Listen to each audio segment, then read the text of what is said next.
Hello, my biddies. How are you today? I'm relaxed. I just watched the outdoor theater.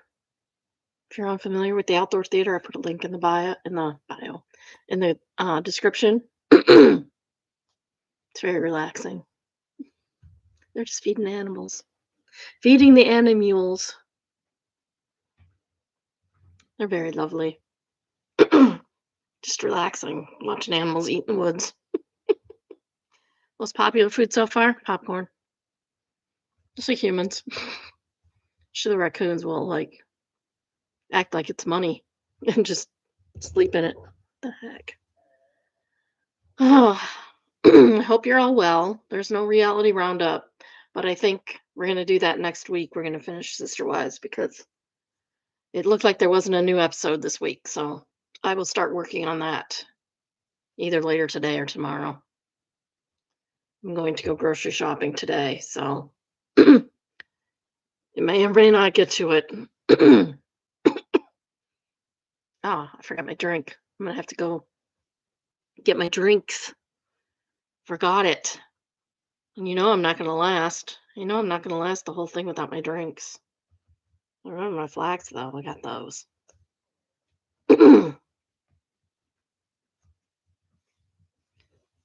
Okay. So since there's no reality roundup, I guess we'll get right into our Reddit reads.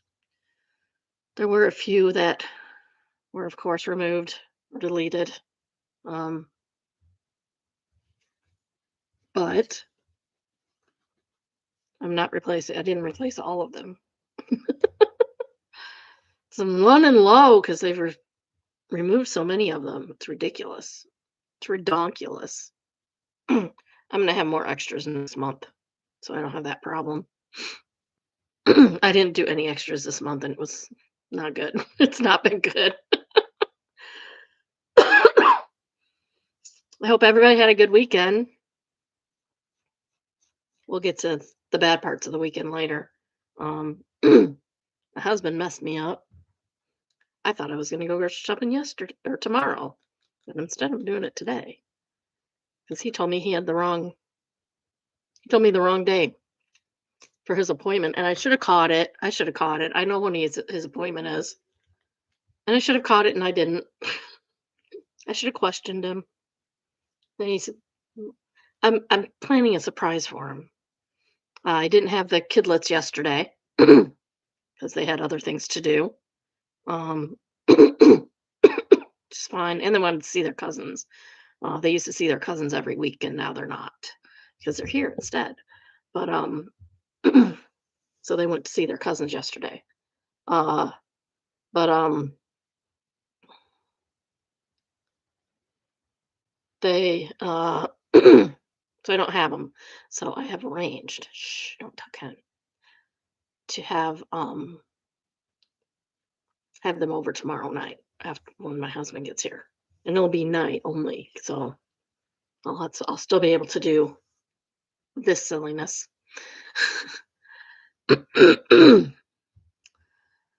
So sorry, didn't I?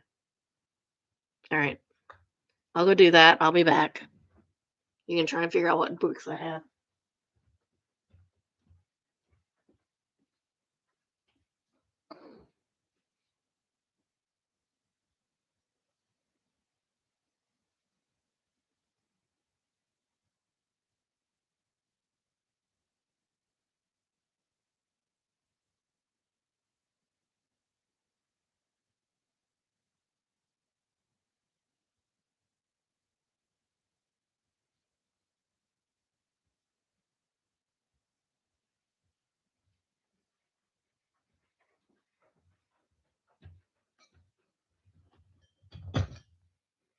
That's low too. Hopefully, it lasts me the whole time because the last week is always heavy. There's more subreddits. They seem to be longer because they're higher rated. All right. I guess we'll start off with entitled people. Entitled couple make airline staff cry. That's mean. Is that, oh, yeah, yeah, doesn't seem right enough. Huh. It's cloudy and it's snowing right now. Tired of it snowing. It needs to stop. It needs to stop snowing. Can it please stop snowing? I mean, I cleaned the panels off yesterday. I don't clean the whole panel off because I can't reach that far. The very, very tall. Glad they're not on top of the house because then we'd never get any um electricity in the winter. They'd be snow covered on top of the roof, and I ain't getting up there. I'm scared of heights. I ain't getting up there. Not one iota am I getting up there. All right, we'll start over again. Entitled people, entitled company, couple make airline staff cry. I was flying from Portugal to London airport. It's not American. What? This is happening everywhere else too. I'm sorry. We tend to export our dysfunctions. The flight was full, and a member of the airline staff left the desk to ask passengers to put their hand luggage into the hold, as there would not be enough space in the overhead lockers. This standard practice clearly signposted at the gate. Hand luggage is never guaranteed to stay with you. She approached an English couple sitting closest to the desk and asked to see their boarding passes. From how they dressed and spoke, I could tell they were quite wealthy, posh, West London types. The woman immediately became defensive and demanded to know why. The staff member explained that the flight was very full and that passengers with economy tickets would need to check their bags. The woman's response was instant and hostile. Why should I have to do that? Why are you picking on me? Because you ain't rich. That's why. The staff member explained again that everyone with an economy ticket would be asked. Everybody? Why would you do everybody? Clearly, there's some room up there. Just simply starting early to keep boarding running smoothly. The woman reacted as though she was being persecuted, insisting she was being singled out while everyone was being left alone. The staff member kept repeating that she had started with her only because she was sitting closest to the desk. The woman and her husband became increasingly aggressive. The staff member's face went red as she tried to explain that she was just doing her job and trying to avoid delays for everyone. She stressed that she was not picking on them. Eventually, the couple were so hostile that the staff member started to cry. She stopped asking anyone else and returned to her desk, shaken and visibly upset. Yeah, I've done that before. I've been shaken, upset. I had one incident where my knees were literally like jelly for like hours after being yelled at by somebody that I didn't deserve to be yelled at by because I didn't do what he was accusing me of doing. He was a jerk. Someone sitting nearby quickly explained to the woman that the staff member had not been targeting her and that everyone would be asked to check their bag anyway. The woman repeated that it was unfair because she had been asked first and that she would not accept being treated that way. It was clear that her idea of being inconvenienced. When boarding began, I watched the couple closely. They were about to face the same woman they had reduced to tears. Instead, they let the person behind them step forward and then slid neatly into the premium queue to be boarded through another staff member, keeping their suitcase because premium passengers are allowed to. Please let them be caught, please. On the other side of the date, they stood smiling at each other, pleased with themselves as they had pulled off something clever. Trying to be generous, I reasoned that they had a tight connection with the other side and didn't want to lose time waiting for their bags. No excuse for being rude. If they had a tight connection, doesn't the airline take care of that? Pretty sure I've had the airline take care of that. They do that themselves. Anyway, when we landed in London, I went to the baggage carousel to collect my suitcase. Surprise, surprise, guess who was standing there waiting like everyone else? Hand luggage still in hand, waiting for their suitcases. They had made someone cry, slowed down the process for everyone, and saved nothing. No time, no effort, nothing at all. They just got the smug satisfaction of feeling the rules did not apply to them. Okay, Young says, see, this is when airline staff should be able to ban people from the flight. I agree. Once they kick up a fuss about something simple, they're potentially a problem on the flight. So either they wind their neck in and behave or they can walk home, their choice. I'd also make them go to the back of the line and wait until everyone else boarded, despite being the first in line. They don't seem to believe they are first, so they can wait for everyone else first. Bit of humiliation is often what's needed. I prefer being last, honestly. I would prefer to be last on the flight because you don't have to sit there as long. Well, everybody else boards. Cold and Grumpy answered she could and should have denied boarding the couple, both for not following the contract by refusing to have their luggage put in the hold and for being hostile and disruptive. Airline staff can deny boarding for multiple reasons, and it's a shame they don't do it more often, in my opinion. Might make people less inclined to being Jeremy's. Now we're being Jeremy's. I call it Kevin's, but that's just me.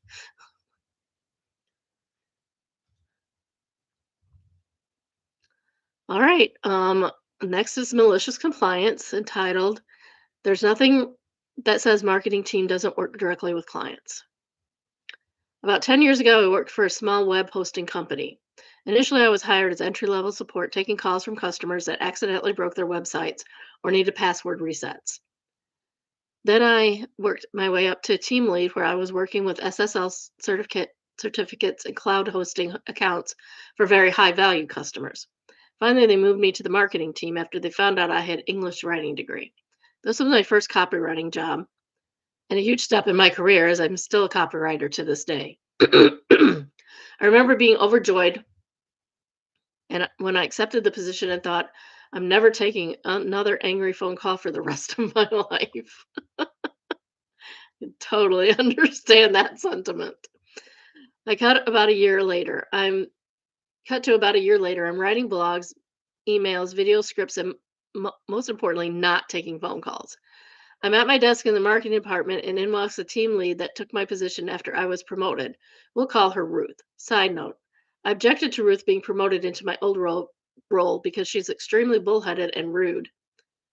Oh, yeah, customers don't like that. She would repeatedly overstep her bounds as an entry level tech, telling other employees when they could and couldn't go to lunch, trying to manage the call queue with her when her only job was to take said calls. Ultimately, my concerns went unheeded and she got the job. Ruth walks up to my desk and sets a bulleted list in front of me. It's a vague business strategy she's written up. Where does she get off?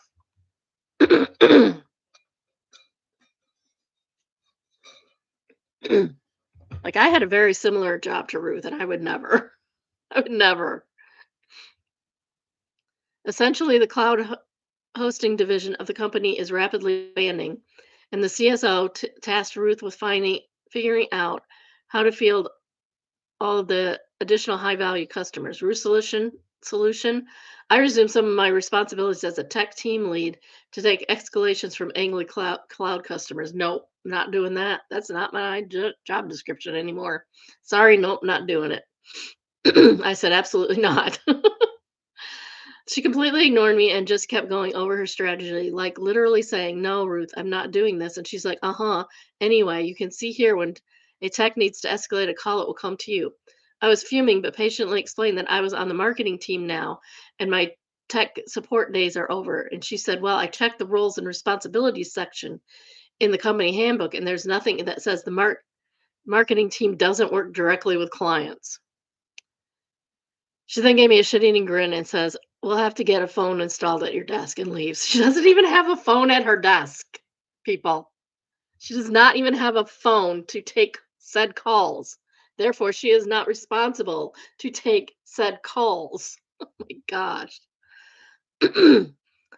I was winging livid. I'd be going from no phone calls to specifically only taking calls from the angriest customers we have.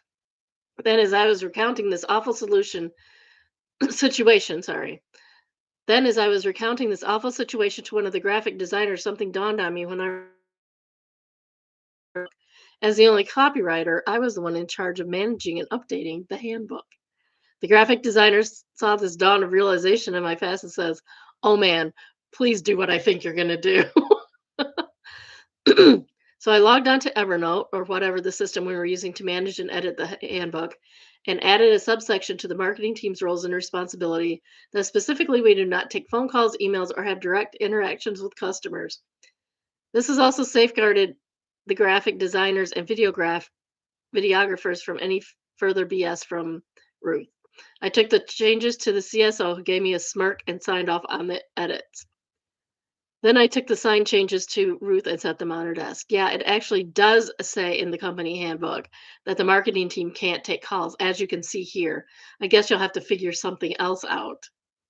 She stared daggers at me, but just shrugged and left. That was the last of our interactions. She ended up poaching some top performers from the entry level tech team to make dedicated cloud team that never really functioned well. And she ultimately quit after without a 2 week notice a few months later. So I got some extra I told you so satisfaction about her not being qualified for the job as well. I still haven't taken a single customer phone call since I became a copywriter, and I intend to keep it that way. You go, girl. I think it's a girl. I can't tell. You go. You go, girl. I don't care. You can be a guy. You go, girl. Second drive says it's all about knowing what they're authorized to do. I remember attending an IMAX movie where the line was really long and went upstairs. My buddy and I saw a formerly unseen elevator door open, and we hustled to it as a chance to bypass the line. There was an employee in the elevator who told us we had to be authorized to use the elevator. My buddy, well, can you authorize us? After a brief pause, employee, yes, hop on. I love it. Got fantastic seats. I'm still impressed by his immediate ability to ask the right question. For some reason, the story reminded me of this moment. And somebody answered that, made me have your permission, Sarah and Labyrinth. I just watched that recently. You have to have permission. Can we have permission? Yes, you can. Well, yes, sir Didymus. That's the answer to that.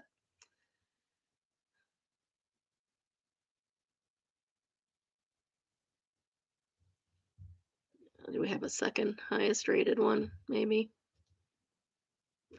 Not worth it. All right. Next is AITAH, entitled AITAH, because I took my mask off when I knew I was sick. Usually, usually you are TH for that. TAH, sorry. My wife and I were traveling and I happened to catch COVID. We had no option but to travel home with me being sick. I wore a mask and distanced myself from people as much as possible. At the airport, I sat in the area where there was no people, but I could see this boomer staring at me, and I knew he was itching to say something about my mask. Let me guess, this is an acceptable use of removing your mask and coughing in somebody's face, frankly. Eventually worked up the courage. He walked over to where I was and sat down next to me and started telling me all about how masks were ineffective and I should be scared of catching a cold at the airport. Immunities, blah, blah, blah. All the regular BS they say. I pulled the mask down, leaned in, looked in his face and said, I have COVID. I'm trying not to get everyone else sick. My wife says that I am the AH for pulling the mask down and talking to him so close when I knew I was sick. I say weighing him. And people keep asking what he did. He just kind of looked at me with this smug look and walked away. I'm not sure he even believed me. I hope he got COVID. I hope he didn't have the worst outcome of COVID, but I do hope he got sick because he deserves it. I'm mean. New driver says NTA, the person who cuts me hair. Literally says cuts me hair. We got the Scots here. NTA, the person who cuts me hair, has worn one since COVID. Since before COVID, was always sick with a cold or cough, or always something. Now, since wearing a mask at while working, should never get sick. Wishes would have been doing that their whole hair cutting career. I'm telling you, after the last go round, when we went to Seattle this summer, I'm wearing a mask on the plane until I know somebody's not coughing or sounding like they're drinking through a straw when they're snoring. No, I don't mean just drinking. I mean like the last dregs in the ice drinking. Yeah, nasty. And he was snoring. This is the Great Blumpkin says, the person who cuts me hair. I read the rest of your comment in pirate voice. Mm.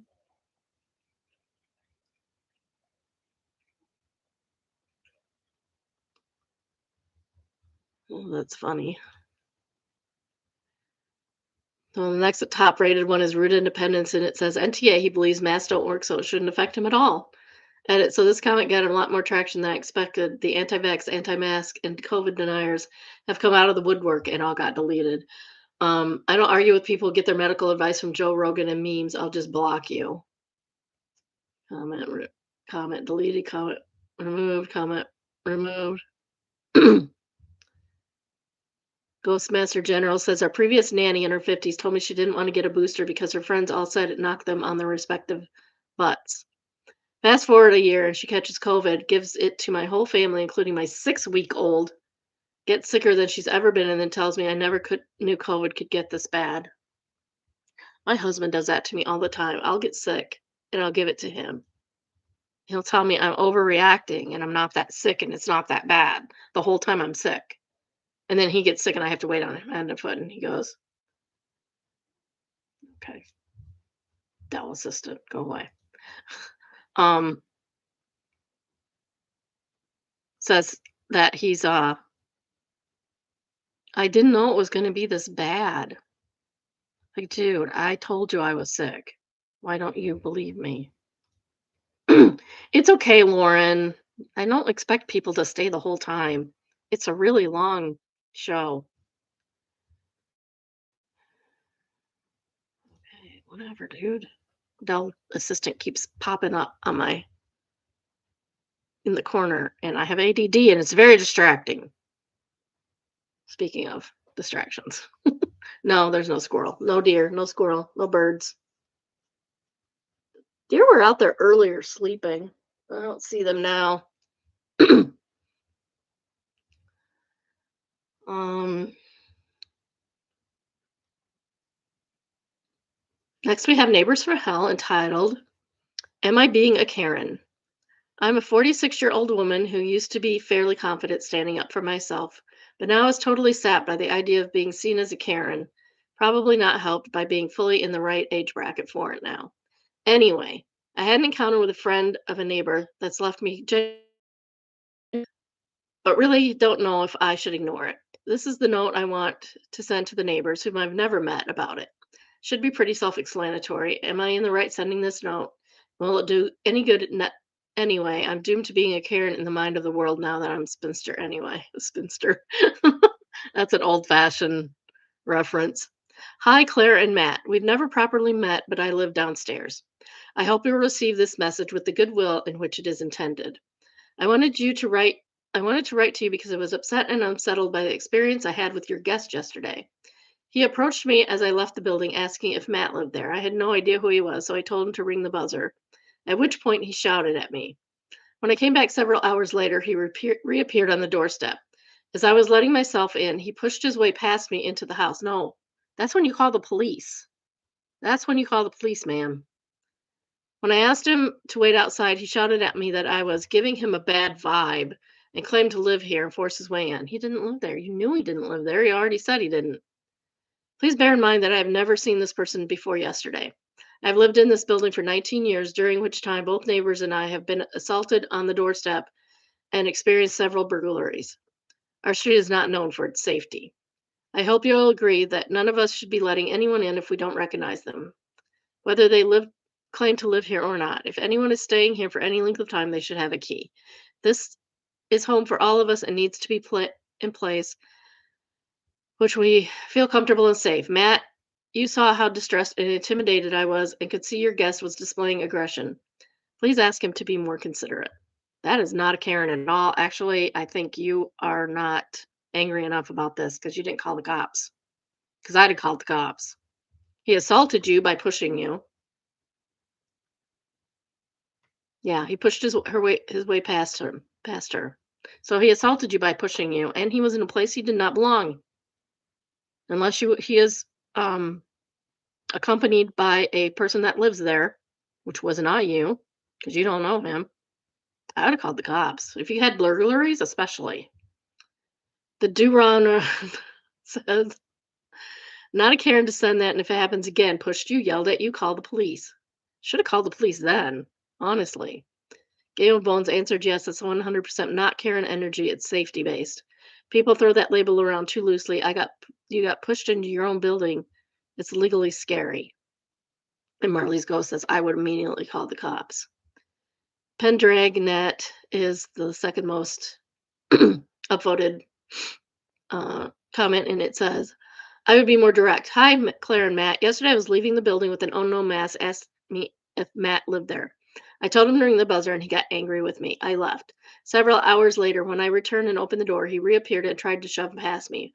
When I told him to wait outside, he got angry again, claimed to live there, forced his way in. This is unacceptable. There have been multiple assaults and burglaries in this building, and we residents take the security measures seriously.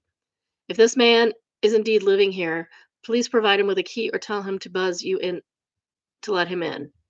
It is not appropriate for him to piggyback on other residents. I asked him if ask them to let him in or force his way past them as they open the door. His behavior could have easily resulted in a call to the police due to past experiences. Thank you.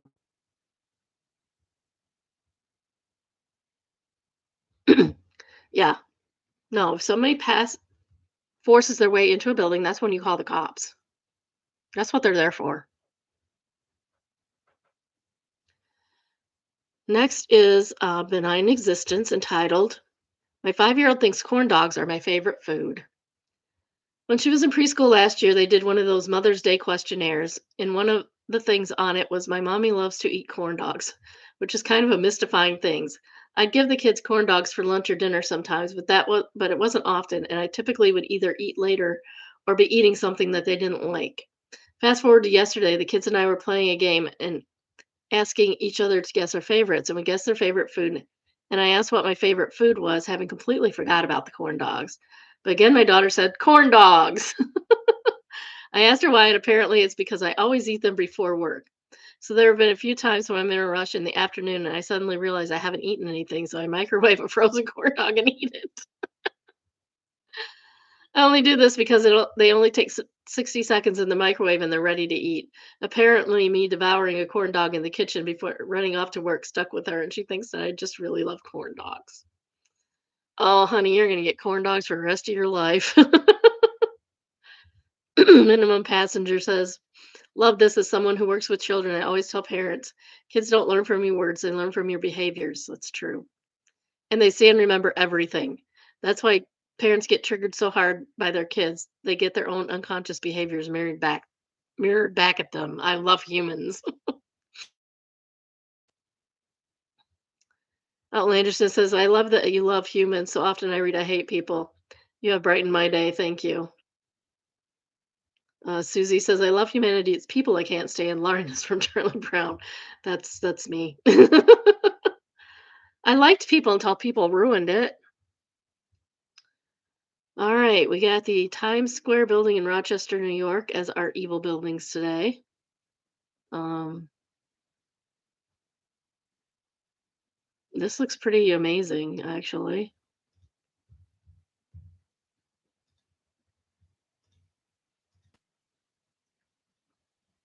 That's it.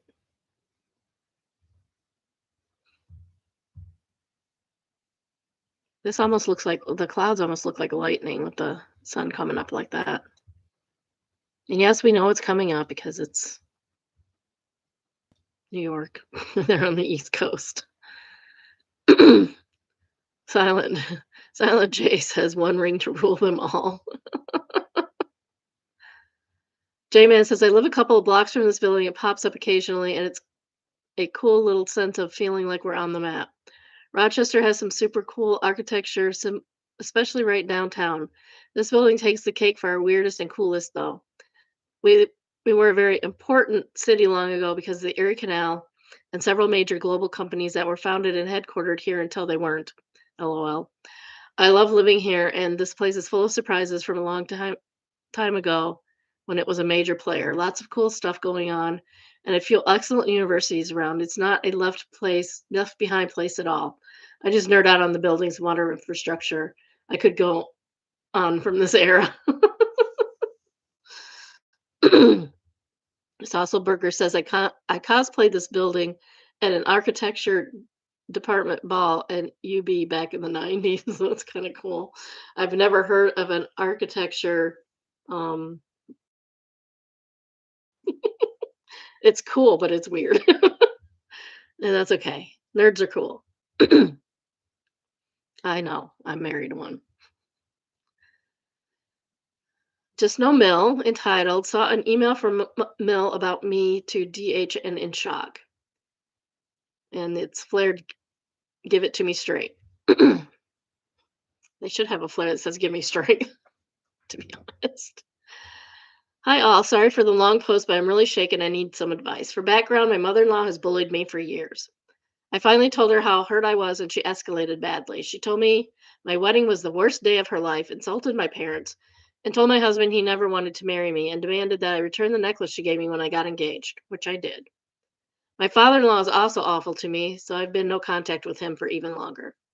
Recently, Mel has been pushing to meet for coffee and to move forward. Always red flags. Red flags. They just want to abuse someone. They chose you. I've refused via husband unless she acknowledges that she said things that were out of line because the last coffee ended with her being extremely insulting. Shocker. I blocked her on email and WhatsApp due to abusive messages. Also, I just miscarried after a 2-year IVF journey, so I'm emotionally exhausted. Oh, I'm so sorry, OP. That's horrible. Today I saw this email she sent to my husband. It was open on his computer. Here's the full email she sent him. Dearest husband, all I want is to meet OP in a friendly platform to have a nice coffee, chat, and catch up. Simply as a mother in law, daughter in law friendly meeting. You and I have always, you and her have already told me multiple times that that she wants to move forward and not dwell in the past. So this is the only way forward for us if we are to have a harmonious, friendly, normal relationship. I have a feeling that a normal relationship is not in the works, not because of the OP. This is so important for us, particularly you, as I'm sure that your life must be dreadful living with her nagging and criticizing not only us, but your wonderful sisters and brothers in law who have been behaved impeccably towards her at all times, inviting her around and being kind, inclusive, and friendly. And you know this. This will be my fourth attempt to reach out to her. The she behaved appallingly and totally unprovoked towards me. She's darboing here. You are simply trying to give into her constant gaslighting and narcissistic personality, which will never resolve the situation. We will not go over the past. So the only way forward, as I have told you multiple times, is one, tell her to unblock me from her emails now so that I can send her a nice, friendly email. Two, tell her to let me know when we can meet up for a nice, friendly coffee, as I have suggested. Three, be true to yourself. See, the wicked mix up disturbed person is. See, when you're calling people this and you're acting like you want to send them a friendly email or have a friendly coffee, this number three does not correlate. Does not correlate with what you're saying you want because you're calling her names and then you're saying, I just want to have a nice coffee. I just want to have a nice coffee with the wicked mixed up disturbed person. Four, look at her genes. Genes. What hope is there for you if you were to have children? Oh my goodness. Five, you know, all I want is to have a nice relationship with my daughter in law. This does not have, and it gets cut off. Six, please reflect carefully on your life ahead and do not suffer. So, this is obviously in the UK or somewhere else overseas. She says she wants to move forward, but in the same email, she calls me wicked slash disturbed, accuses me of gaslighting, and attacks my genes and future children. I've also tried to move on many times, but she has always had a long list of crimes that I've committed, like not putting in enough effort, even though I really tried my best. So do I respond or say no contact? I'm so angry. I want to vent, but I don't know if that will make the situation work. My husband is appalled and he defended me over the phone, but I don't know if I should say something too. No, don't even answer. And tell your husband not to answer her. Your husband needs to have your back. How is he having your back? Because what's he doing? He needs to say, "No, you cannot call my wife evil, disturbed, etc., and expect me to make her make can't make anybody do anything, to encourage her to have a relationship with you when you're calling her that.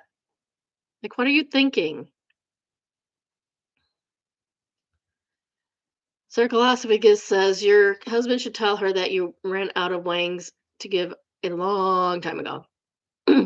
Fuzzy Mushroom says, "Do not break it, no contact. This is what she wants." Also, your husband needs to email her back very clearly, discredit every single one of her bullet points. I wouldn't even bother. She's not going to listen. She's not going to listen because she doesn't really want a relationship with her daughter in law.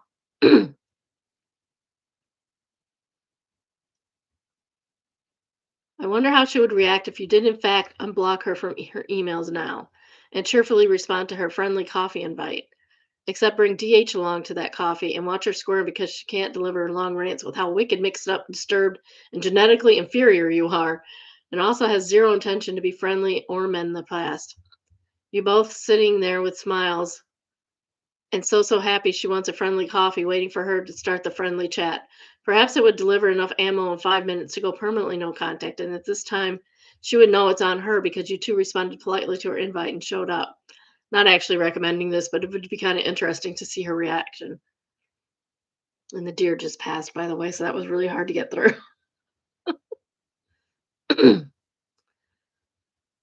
Crimson Stiletto says, "That's insane. No way would I go for that. We will not go over the past," means she will not be apologizing or acknowledging her behavior. But I suspect at some point you will be expected to apologize for whatever she thinks you've done. The more disturbing thing for me is I don't think you can change her mind about you. She didn't get too wicked, gaslighting, and narcissistic because of one incident. Those are words you use to describe someone you hate, which begs the question, how could she want to build a normal and friendly relationship with someone she hates? Isn't that what I said?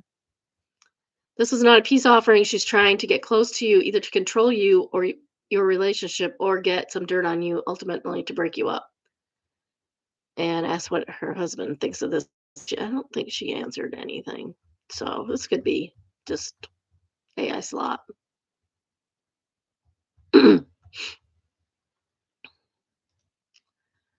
Next, we have Retail Hell entitled, "It seems as if everyone loses 90% of their brain power. The entire oh, I should share it, I guess. There was a share button there, but I'm goof.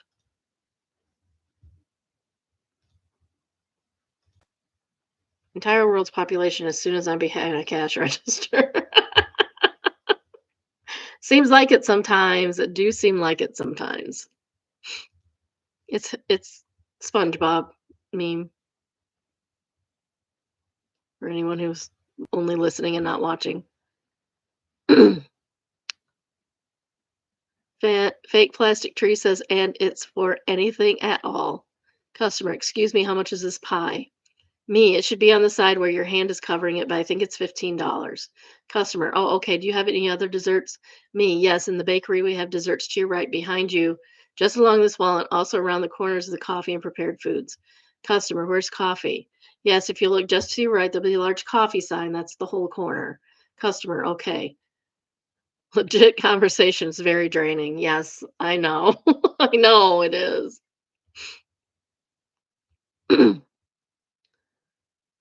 It's very draining and annoying. And your wife or your wife, your boss sits.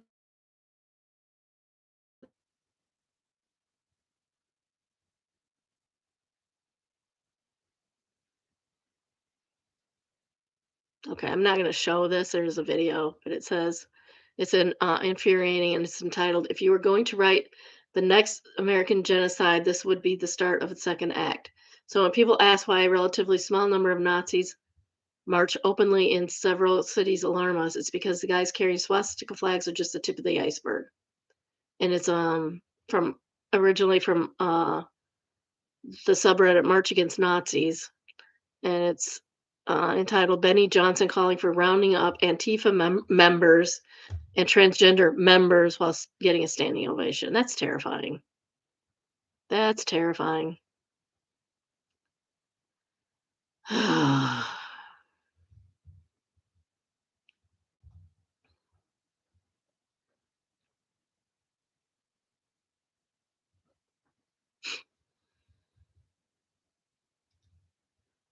I don't like it here sometimes, lately especially. Next is Am I the Devil? And it's entitled The Divorce Came Out of Nowhere. It's from originally from Relationship Advice, and it's originally titled Me, 37 male, and my wife, 33 female, have a 4-month baby, and I have the most beautiful relationship except for expectations about my professional ambitions. A competitive person by nature. Oh, let me guess, you're an alpha male. She knew this a year before we even started dating. I currently stand right in front of the best opportunities I've ever had in my job. And if I put the proper time and energy, both of which I possess more than enough, I can get our family from a comfortable position to a luxury position in about 2 to 4 years, which is very little time career wise.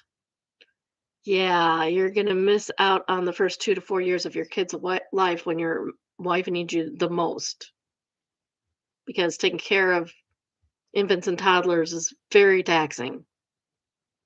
After that, I have higher goals I want to achieve. I do not think or worry about retiring. I enjoy working. I get anxious when I'm not being productive.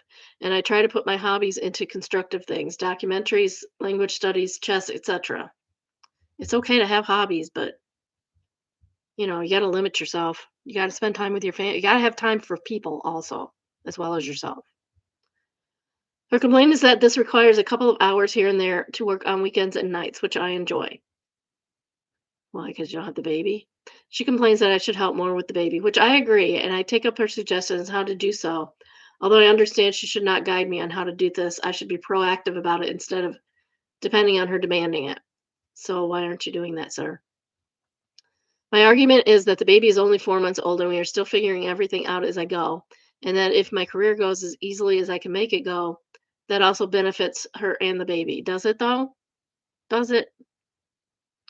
For context, she's on parental leave since July and will be until March, when I will start to be on parental leave until July, and then we take turns. We're currently okay, it sounds like they don't live in the US. We're currently on vacation. I want to work a couple hours a day. No, you're on vacation, dude. Turn your phone off. She won't let me, but not by force. She simply makes me feel bad about it. I lose focus, I can't sleep, I get anxious, and I lose my appetite. Sir, can you please go see somebody about this? You need professional help. And then she complains I'm down, not treating her romantically enough during vacation, not spending enough time with our son. But I'm slowly getting depressed. It's harder and harder to find the energy to enjoy any of these things. I wish she could be proud of having a partner who puts the effort in a way she says she is, but her actions show the opposite. At this point, I'm hopeless regarding being able to count on her support. I asked her if I could at least have her understanding since I've never had her support, to which she insists she does support me. But then again, I get the speeches of the criticism on a daily basis up to the point where she has now implied 3 or 4 times that I'm not a good father to our son. She denies that and says this is not what she meant in any of the occasions, but that's the message you're getting because you know it's true. Your wife is asking you to help more. Pay attention. We live in Sweden, but my upbringing was in Brazil. Here in Sweden, people are generally not ambitious. From my perspective, most people are lazy and self-entitled, complaining that the increase in the price of bread and eggs while having wine every weekend and taking 1 month vacation in Dubai every year. As a Swede, she does not understand ambition, in my opinion, and I feel she wishes she had a husband who would stay home more, work 9 to 16 as most people here. I think that's 9 to 5. As most people here not care about going the extra mile to make a better living long term. Sir, short term is also a thing. Just saying. Hard to explain the full context in a post, but it's getting bad. It's slowly hurting our relationship, and insecurity is starting to be felt on both parts. I'm not sure what my question is. I just really need advice from anyone who has been in a similar situation. I don't want to ask friends and relatives. I don't want to expose our relationship's fragility at the moment. Edit as of okay, that was on. Actually, it doesn't say. It's weird. No, it doesn't say what date. As of December 21st, this post got way more answers than I expected. I read all of them. I tried to reply as many as I could. I love one. Some were just hateful and judgmental. But I know the internet has no surprises here. Some comment opened my eyes for things I was sincerely oblivious to. Of course you were. Some helped me admit to myself that things deep down that I already knew. I want to thank you for all the constructive inputs, and I'm committed to making the changes in my life my wife and son deserve from me. Thank you for taking the time to share your thoughts and experiences. They did help.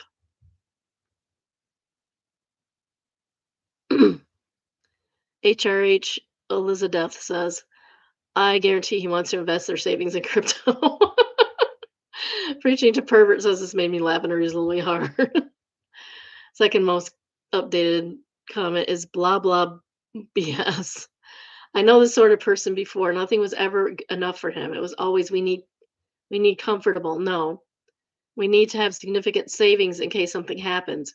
We need bigger house, etc. Eventually, his wife left him, and his son doesn't know him because he never actually cared about them. It was always about getting more. Dude's gonna lose everything and not realize it until he's like in his 50s and go, "Why does my son not call me?" Free fries and the cat's in the cradle and the silver spoon. Go listen to that music. Tells you the whole story.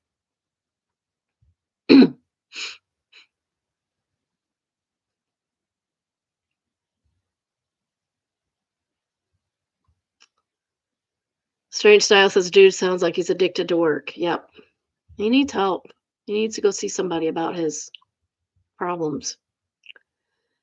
Next, we have Petty Revenge entitled, I ate a bag of rich man's nut. So my boss would stop coming into my office and eating the rich man's nuts.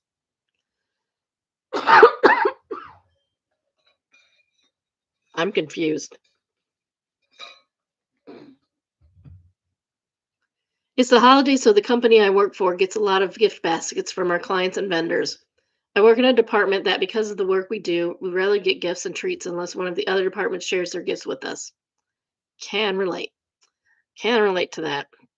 Thankfully, somebody shared a couple of baskets with nuts and candies, crackers, etc. The VP has been coming into our office almost every day to pick from our gift baskets. Can relate to that too. He doesn't do this to any of the other departments, and I have seen him get a couple of baskets for himself and never share them. We had an unopened basket. He opened it and then chose the most expensive item, a bag of pistachios, and ripped into it, stealing some of our pistachios. Then said, I love the rich man's nut. This man makes 5 times what I do, and the opportunity came for him to fight for raises for us, and he didn't. And now he's coming into our office, stealing our gifts and eating our rich man's nuts. This cannot continue.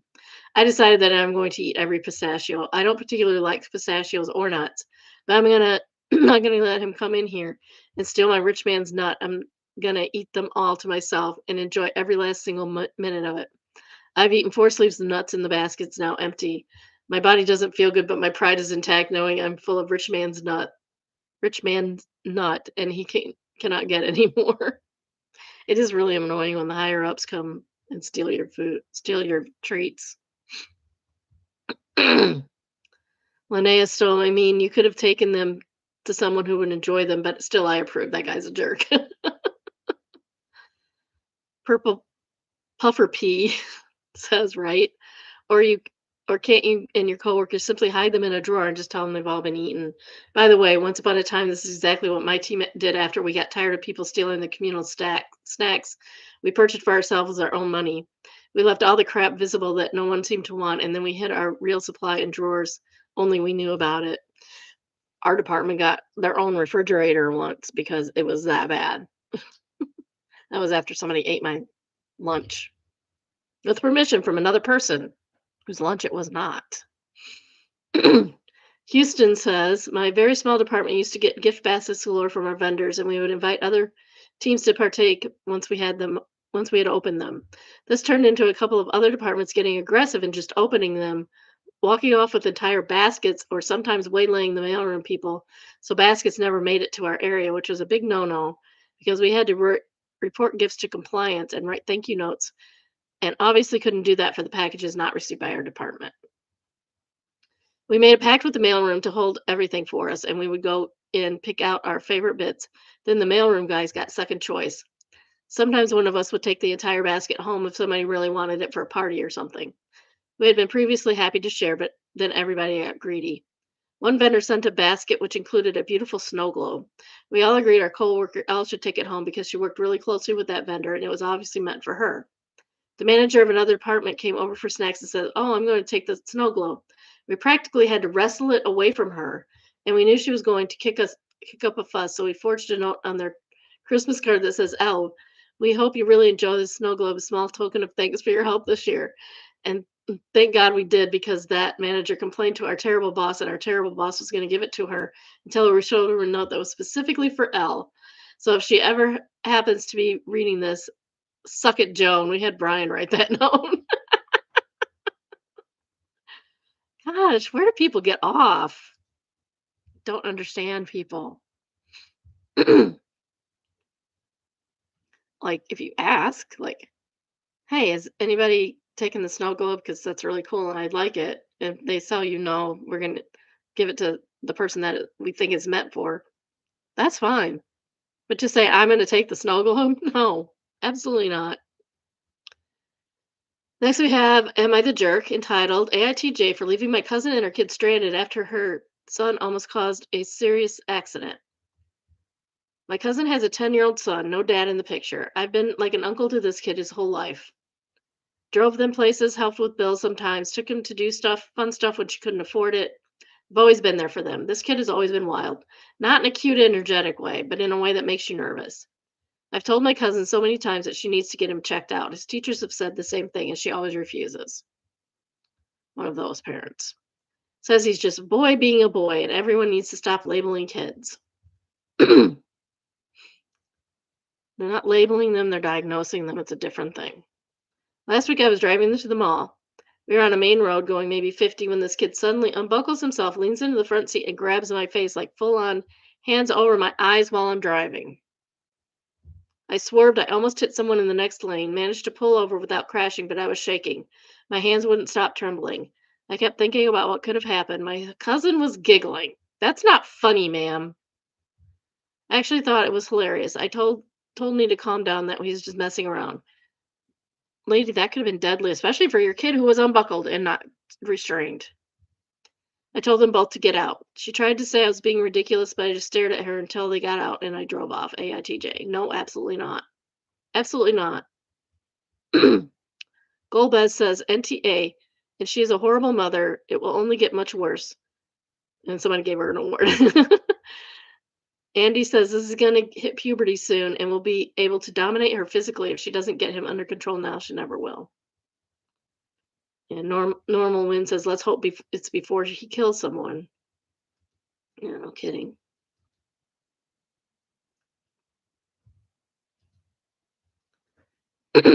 Outside Software was the second top comment, and it says, a 10-year-old grabbing the face of the driver on a busy road isn't a prank. It's dangerous, and she laughed at you while you were shaking. Get in there, Lewis answered. They both need to be evaluated. Yeah, for sure. For sure. And now we have expectation versus reality. Oops.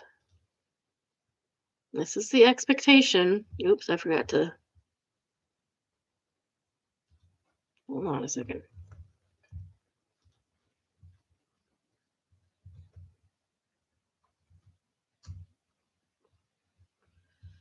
It's entitled Bathroom Storage Rack Toilet Paper Roll to Compare. Okay. Oh, yikes. Oh my gosh.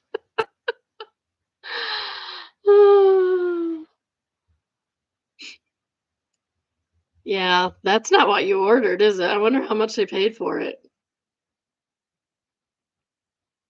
I'm gonna stop sharing because I got something else to share with you. Meme Meme Shaman says it reminds me of Bob Burger's episode with the tiny coat racks. And in case you were unaware, which I know my kids were aware, it's this one.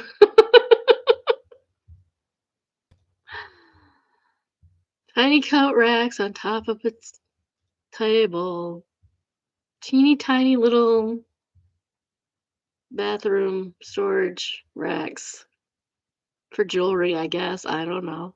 It is not what it looked like.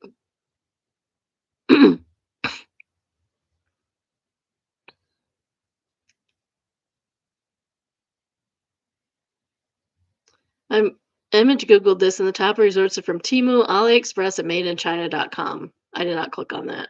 Also, if you scroll, you find um, a similar picture with the dimensions, and they're like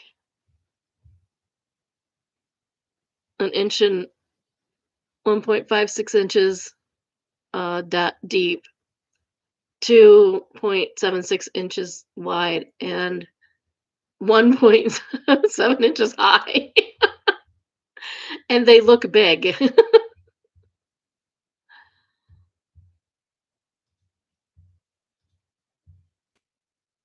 There's dimensions. 4 centimeters, 7 centimeters, and 4.5 centimeters. Like, that is not what is depicted in these pictures. I'm sorry.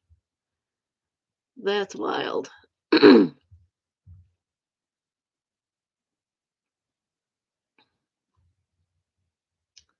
Holy Macaroli says, I did this with a hair clip once. One of the photos showed a big clip in someone's hair, but I didn't check the dimensions. It came and it was an inch long. Didn't give it to my goddaughter with the floofy color, curly hair I'd liked intended, but it was a lesson, a pretty expensive one, so it was no big deal. It was pretty inexpensive, so it was no big deal. It must have been their cake day.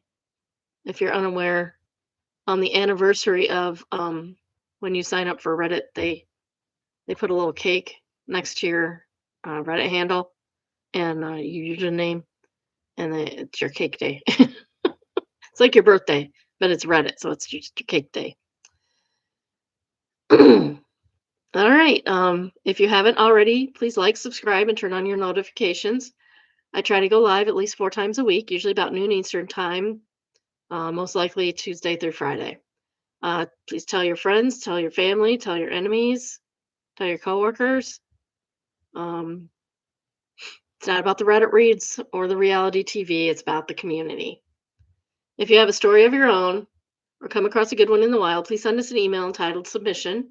If you would like an email link to the day's current live, send an email entitled subscribe.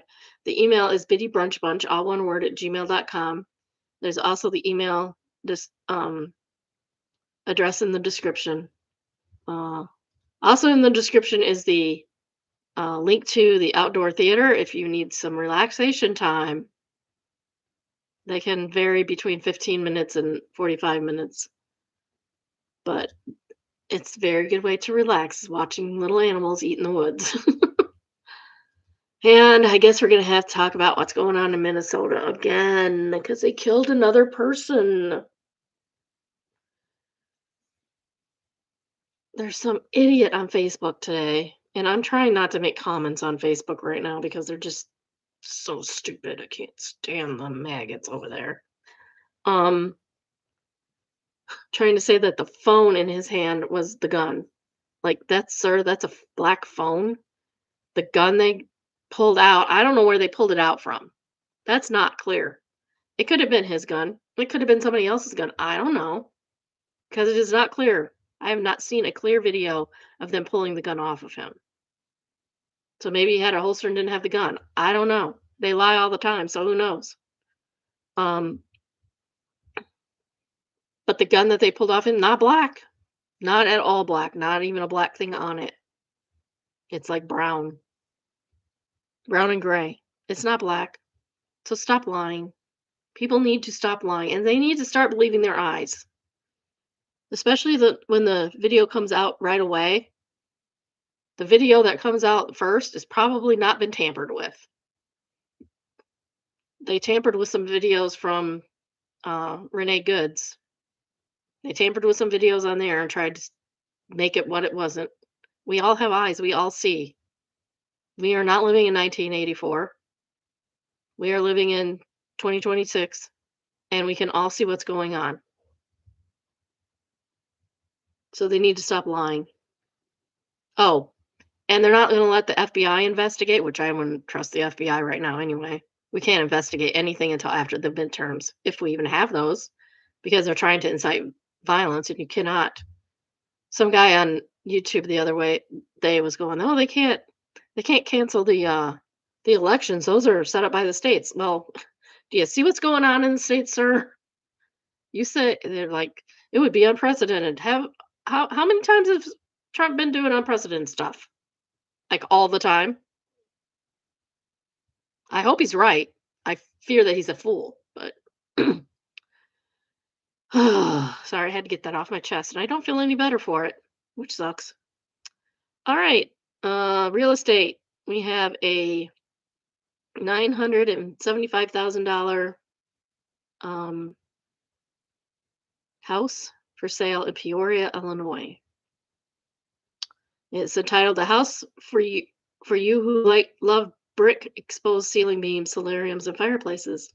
Sounds like the house for me because I like all of those things. Okay, right away, I don't like it. I don't like it because of the basement. Um, because I'm gonna have to go try, yeah, charge everything upstairs from the basement garage to the kitchen. Mark my words. And I don't want to do that. I don't want to carry groceries upstairs. I can barely get myself upstairs right now because of my knee. I mean, it's a nice house. Don't it's okay. If you're young, it'd be great. Then you get old and you don't want to do that anymore. Unless it has an elevator, that would not. I would not complain about that. It's very brick, which is fine. I don't have a problem with brick. Ooh, I love that view. View is lovely. Are there boats? I want to see boats because I like boats. I like watching boats.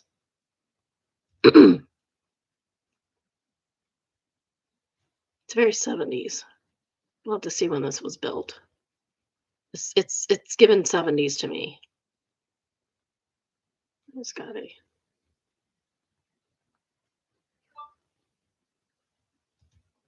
waiting for notification. May not have been that kind. Nice fireplace. Why is everything else furnished and this place isn't? Because they don't know what it is when you don't furnish it and don't put a label on it.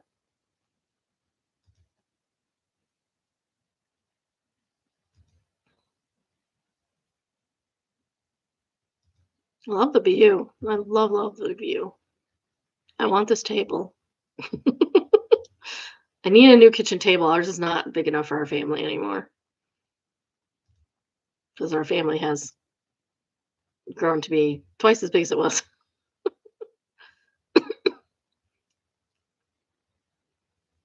Sure what that's supposed to be. Not really a fan. This is so utilitarian 70s. Why are we repeating ourselves here? The door's interesting at least. It's like a enclosed porch area with a fireplace. That's kind of neat.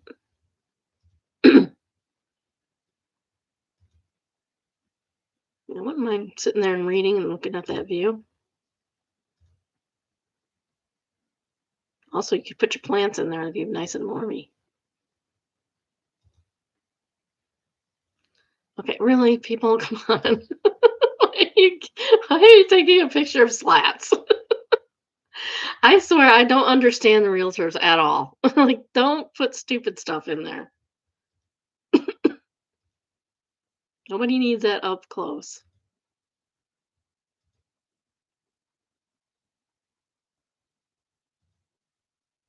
Okay, so it's just this one room. Well, here we go. Ooh, I do not like the kitchen at all. I like the pass through. That's kind of cool. I'd have to redo that kitchen though. Although I do like the double, I'm a sucker for a double oven. Where's the oh, there it is. The range top is below the microwave.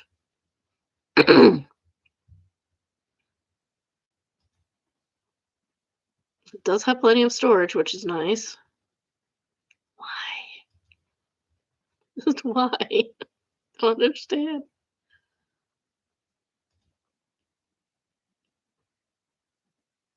Confused about where that's supposed to be. Does not have a good triangle, really.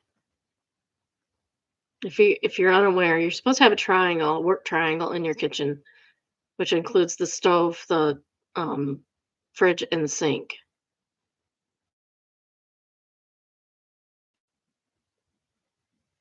Too many stairs. Must be a bedroom. I will say I'm intrigued by the doorways, for sure. Not the doorways, but the doors.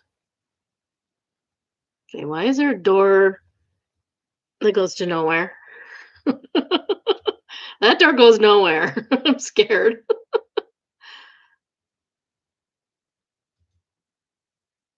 And where was that picture taken from? Did they climb up on the slats to take that picture? Kind of meh. Just meh. These to me. I wonder what that is. Looks like it opens up. I don't know what it is though. 10 to 1, we don't get any pictures. Built-in dresser, interesting. I mean, it's meh. It's very meh. Again, with these panels that seem to open, but nothing there. That's interesting.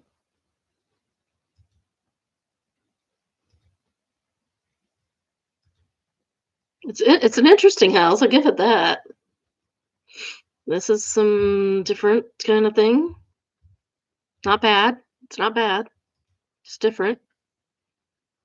Boring. I really am not a fan of these kind of toilets with the squared off front.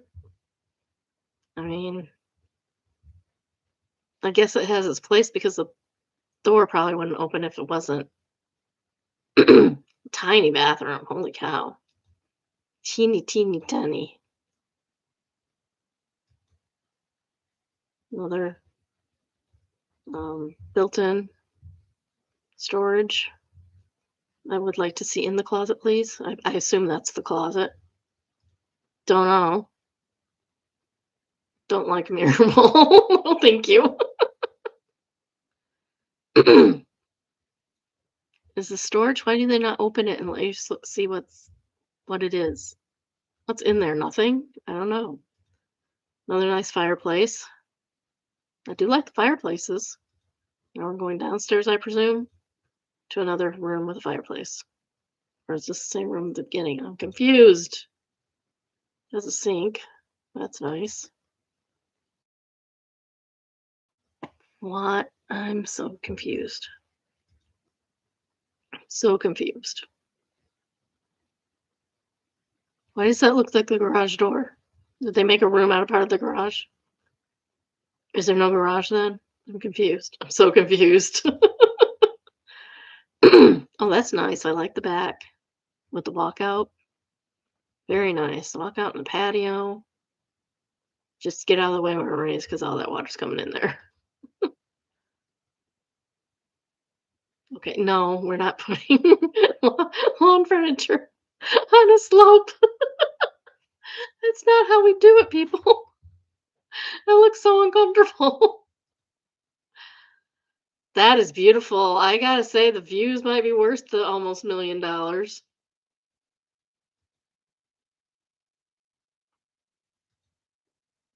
We're almost done. We're on 85 and 91. The rest of them are probably just says, I do love the view. The view is amazing. Oh, there was a boat. Did you see the boat? There's a big boat. Okay, I'm sold.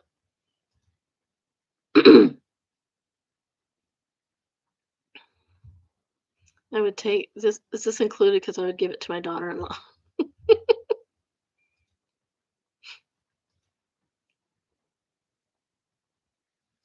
One more. Oh, good. So there's 3 floors. There's the garage. Didn't the garage have 3 doors? So I'm really confused. I'm really confused because the garage definitely had 3 doors. Recreation room, storage, mechanical room, the hallway.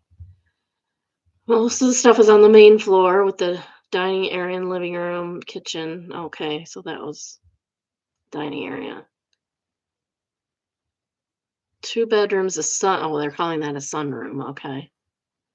Primary bedroom and sitting area.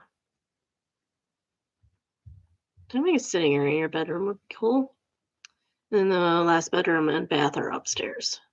So you like put Greg up there. If you know, you know. Okay. Did I not share that? Dad gummit. I'm gonna have to cut this out. I didn't share it. I am an idiot. I didn't share it at all. I'm sorry. I'll put a link in the description. Actually, I'll do that right now. Oh no.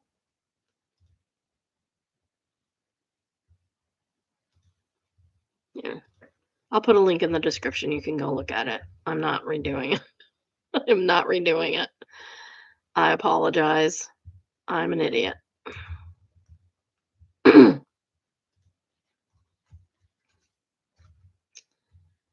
I'm not perfect, people.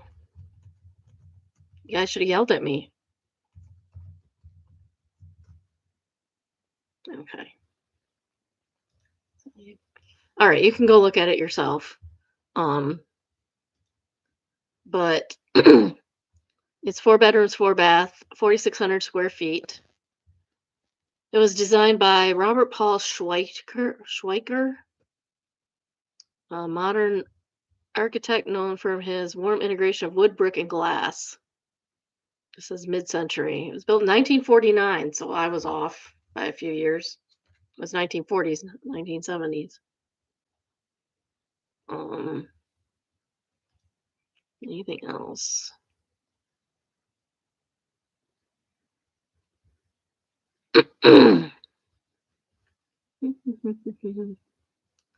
Baseboard heat, forced air. Baseboard and forced air. Hot water, and it's zoned, which is nice. Zoned heating is kind of nice. It includes the dishwasher, disposal range, dryer, microwave, refrigerator, range hood. That means I assume that means this doesn't have a range hood. It has a microwave over the range. Washer and gas water heater. Has no basement. It says no basement. 4 fireplaces, and the fireplaces are in the den, family room. The den and family room one are gas logs, and the living room is wood burning. I don't know what the fourth one is. Do one of those rooms have 2? It does say that it has 3 parking areas. Attached garage, 3 spaces. Did you see 3 spaces? Because I didn't see 3 spaces. In the plans, it only had 2 spaces. It only has 1 garage remote, so you're going to have to replace your garage remotes. 3.5 acres. That's a good size. Wooded extra lot and sloped. So it has another parcel with it. The frame is brick with wood siding. The foundation is block, and the roof is shingles.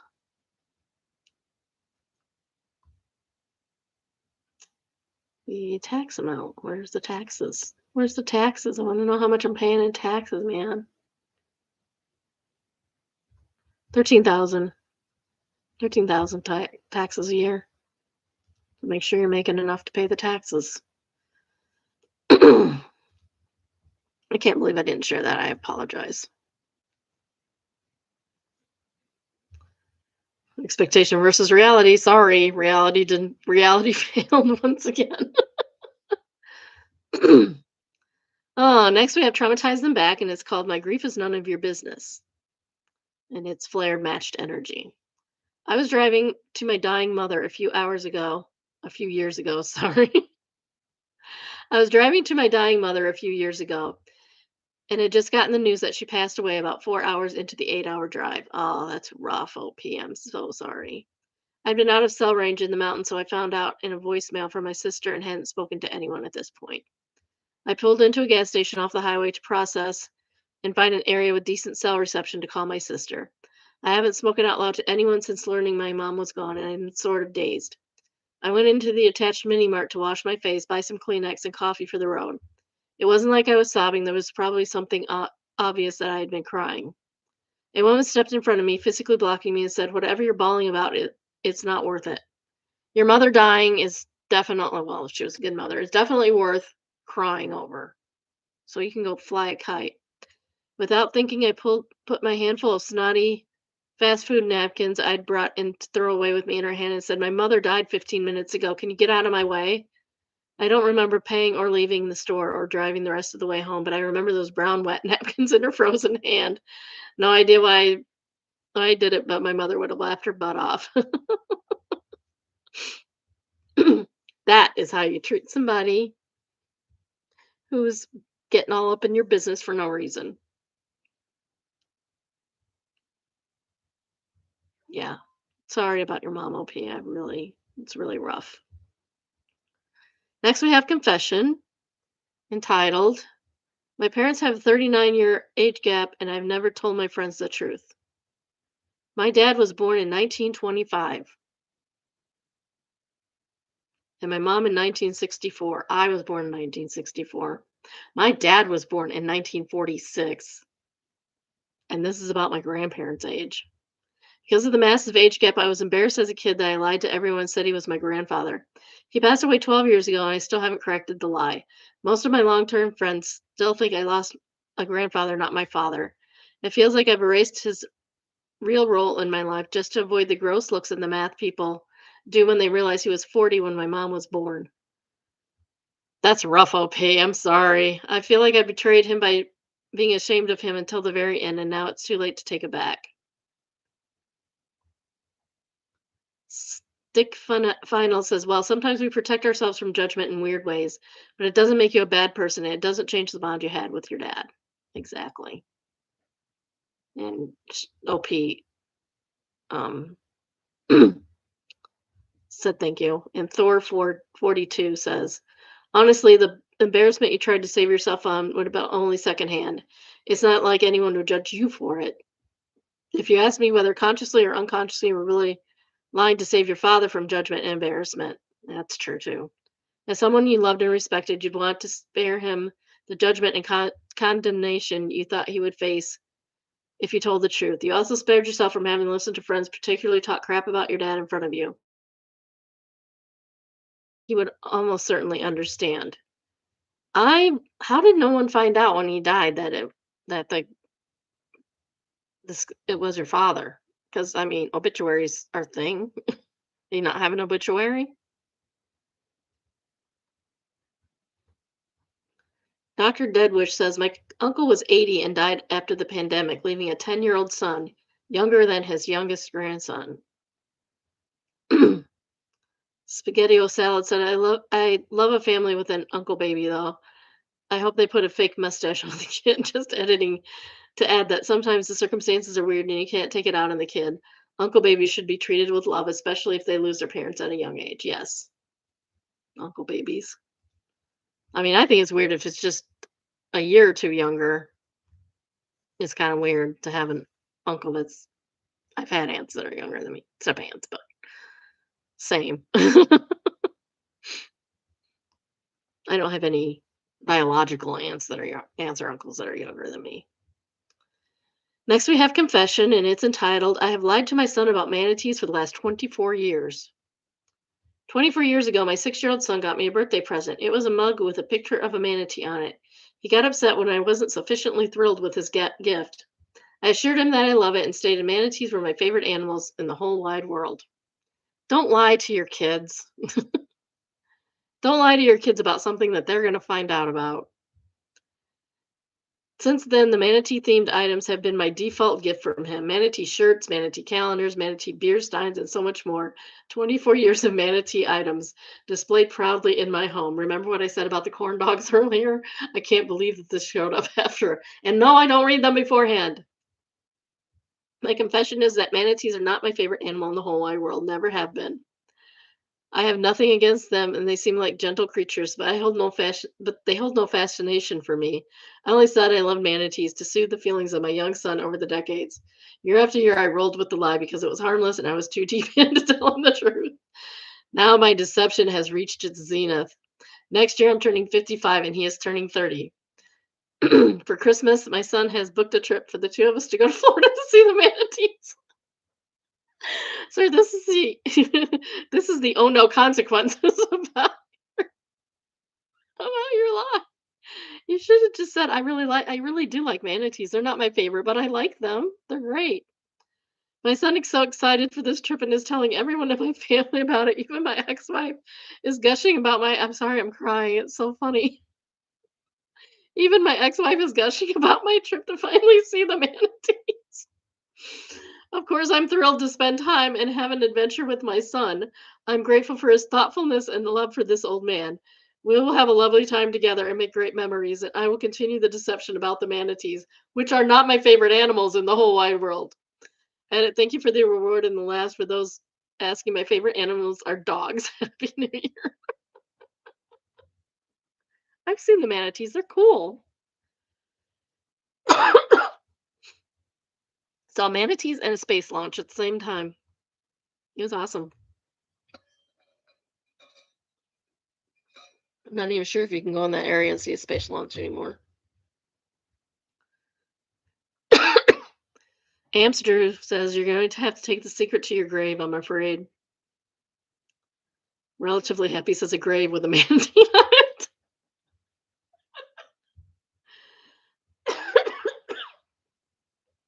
Here lies OP. He wanging loved manatee.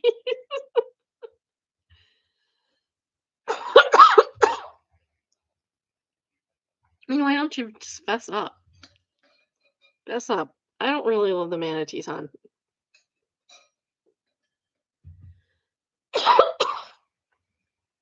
This fails. Try candy. I do have an emergency candy available. I don't know why the sugar sometimes helps. It's a little bit sad. It must have got cold or too hot. Don't lie to your kids about something that's either A, going to affect you the rest of your life, or B, they're going to find out about. I had little kids. I remember being in a parking lot with my little one. And there's a woman walking with a slightly older kid. And there was a sign. I don't remember what the sign said. But she told the kid that the sign said, see, it says you have to hold my hand in the parking lot. No, it didn't, ma'am. And they're going to find out that you lied to them. And then what are they going to think? How are they ever going to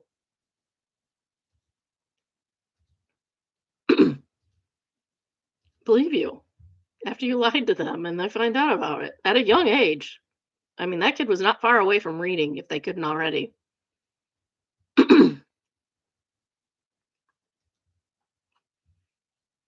Next is from Am I the A-hole? Entitled AITA for being furious that my husband gave away my sake and wine after I told him repeated. Oh, I think it's supposed to be sake. Sake and wine after I told him repeatedly not to. I, 30 female, came back from Japan about 2 months ago and brought home an expensive bottle of sake I specifically picked out after doing a sake tasting class. I'm not a big drinker, so I chose something I genuinely liked and that my husband would enjoy. It was meant to be a for us thing. I had also an unopened bottle of German wine that a friend had gifted me 30 months ago. So she's only had him a couple months. And alcohol doesn't really go bad. My husband and I had multiple conversations where he asked if he could give the sake to his father, his cousin, or his friends. And I said strictly no every time. It's not yours to give, sir. Not vaguely, not jokingly, very clearly. He knew it was sentimental and partially a souvenir. He also refused to drink it the one time I opened it because he had a headache. So I had about 20 milliliters and left the rest untouched. Well, at least you opened it. Now I can't give it as a gift. Fast forward 3 days ago. I'm away from home and he has friends over after pub night. And I didn't even consider that he would touch the sake or wine because we've had the don't share this conversation a million times. Oh no. The next day I asked where the sake was. He casually tells me he shared the sake and the unopened wine with his friends and they finished everything. I was stunned, angry, disappointed, all of it. Then he says he forgot that I told him not to give it to anyone. No, he didn't. He didn't forget nothing. Then he adds that he doesn't remember unimportant stuff. Your wife, what things your wife tells you are unimportant now.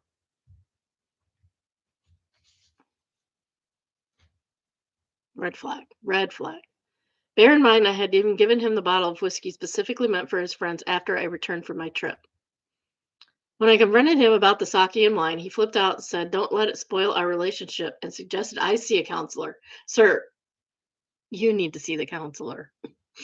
AITA for being this upset over something he claims is not a big deal, even though I told him explicitly and repeatedly not to touch it. I'm unable to process the fact that my husband casually crossed a major boundary and has been nonchalant about it. Added, husband and his friends are not alcoholics. He rarely indulges. Second edit, he said, "Don't let it spoil the relationship, not throwing away the relationship. Sincere apologies." Casual lore says, NTA, are you kidding me? Not a big deal. He knew exactly what he was doing and he did it anyway because he doesn't give a crap about anybody but himself. What an a-hole. Then it said he doesn't remember important stuff. Oh, so your especially stated desires are unimportant. Cool. Say so says, exactly. It seems like he wanted to give it away to hurt her. Was he jealous about your trip or something? He knew that he was going, what he was doing, asking after multiple times. Yes. No. I don't understand why he did this. Second top rated comment is says he doesn't remember important stuff. To him, you are the unimportant stuff. NTA. Humorously anonymous says my jaw dropped at that. He literally she wants is unimportant to him, definitely an NTA. Another longer comment replying to that one. I love this comment because it highlights the problem. She is the unimportant stuff, not the bottles. The bottles were absolutely important, so much so that he tried to give them away repeatedly from the first moment. So much so that when OP opened one, he refused to drink out of spite because it wasn't happening in the condition he decided it should, with his male friends and relatives. Him playing the part of the great host who offers rare bottles to his guests, probably not even mentioning that it came from his wife. She should ask around about that. She should. I bet that he refused to drink only because the bottle was already opened didn't fit with his mental image of who should get the first taste. Not OP and him, but OP and his chosen circle, without her even being present. She's unimportant, and the bottles were very important. I had an abusive ex who did this kind of power play. Once he scolded me until I cried because I made too many sandwiches for a friend's gathering. Mine, I paid for everything, and it's not like there was no food left for us. But the moment I said, "Hey, I'm saving this food snack, anything consumable, please don't touch it," it was suddenly the most desirable thing ever. Well, yeah. Once he ate the freaking probiotic yogurts that I knew he hated just out of spite. See, that's the thing. Why? Like my husband's been buying coconut yogurt because I won't eat it because I don't like coconut. But I'm not going to eat one out of spite. He can have his coconut yogurt if that's what he wants. Yeah. I made myself free out of after years of torment. I hope that OP starts considering the same. I can't imagine someone who acts and talks like that to a person he supposedly loves out of the blue. I bet it's a pattern and this is just the last straw. Probably.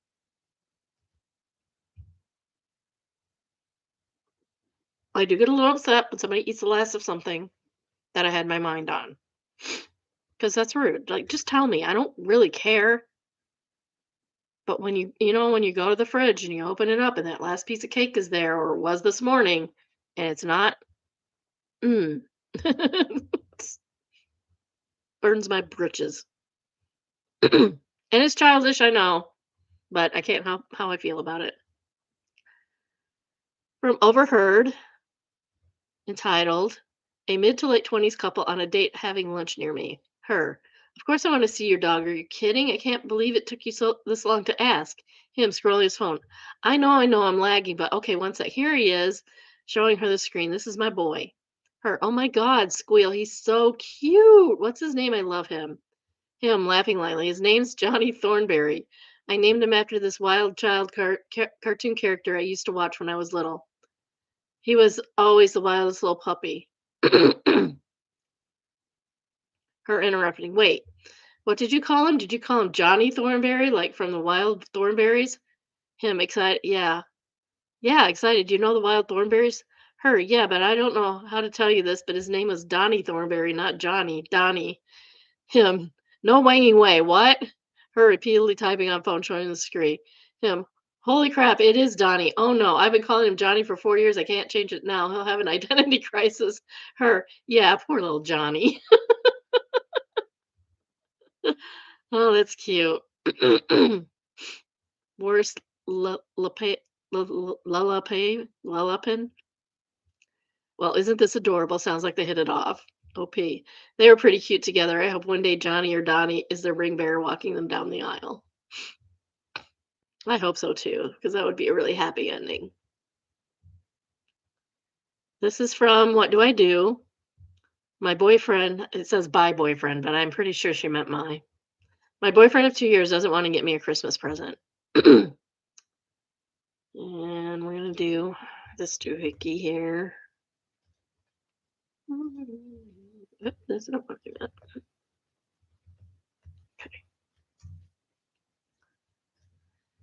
Okay. Where's the screenshot? Are you seriously not getting me a birthday or Christmas present? If you're trying to keep it surprise, don't. Just tell me straight up. Hello? I haven't gotten anything. I don't know what you want, bro. I just don't understand what couple doesn't get each other gifts. Well, me. I genuinely feel this is ridiculous, especially since we've already gotten your gifts. You never know what you never know what you want. So how do you expect me to know? Like I've gotten you an expensive set of earrings and a necklace set twice this year, dog. You haven't gotten me anything in that price range. So in those terms, I guess being nice. For context, I, 18 female, and my boyfriend, 21 male, are coming up on our 2-year anniversary. Yikes. So she was 16 and he was 19 when they got together. That's sus. Oh, wait, there's more. Never mind. There's more. There is more. I didn't see that. I'll go back to sharing again. I didn't see that there was. I make a lot less money than you do, and I'm sorry, but if I haven't gotten you that much, but I do what I can. You're never satisfied, it seems. Like you may be happy in the moment, and then later on you bring up how you don't ever get crap and complain about every little thing. Bro, you don't pay for a winging thing when you're here. I'm not asking for an expensive gift. I'm not saying I don't ever get crap. Okay. I don't know why this has to be a gift game competition and I got you this, so now you owe me something. Just get her a gift. Jesus. That's not true. You pay for the majority, but I do pay for some things. And you can't tell me that I don't pay for crap when you come here. Because you insist on paying and I let you to be satisfied doing that. So you're lying. You're gaslighting her now. Girl, you're only 18 years old. You do not need this. It's not about owing anyone anything. A Christmas present is just about showing care and thought. I don't need you to pay for anything. If you yourself want something, then you get it. Besides that, I get us everything. You just don't want anything when I offer to pay because you feel bad. You're such a liar. Oh my goodness. Where do you get off? So one minute you're saying you have to pay for everything, and now you're saying that I do, in fact, insist on paying for things. I never said I myself have to pay, so for everything, so I just choose to do so. I feel like you don't understand what I'm saying. To me, you're not wanting to get me a Christmas present, even a small one, just tells me you don't care. Oh, that's good news. I will have to text her back later. I don't care for not getting anything, dude, but I really don't. But I buy myself everything, and if I can't afford it, it's most likely no one else can. So for that reason, I'm spoiled by myself. So whatever I get, I probably won't like unless somebody really knows me. I don't want to get anyone anything, honestly. We don't have Christmas here anymore, but to be honest, it's all family vacations and cruises that are our Christmas gifts, and I love that. I would just rather go to a store and buy you something. It's easier than that way in my eyes, and I don't have to worry about you not liking something or it being the wrong size, color, etc. You know me well enough that I know I would like anything you get me. As for the sizes, I can always exchange it for a different one. I'm not doing that entire process of exchanging, it's just dumb. Well, you wouldn't have to do it. That's up to her to do that. You don't even live it yet either, so that's more of a hassle. I don't know what more to say. And he says, nothing. She says, just give me a card. He says, for what?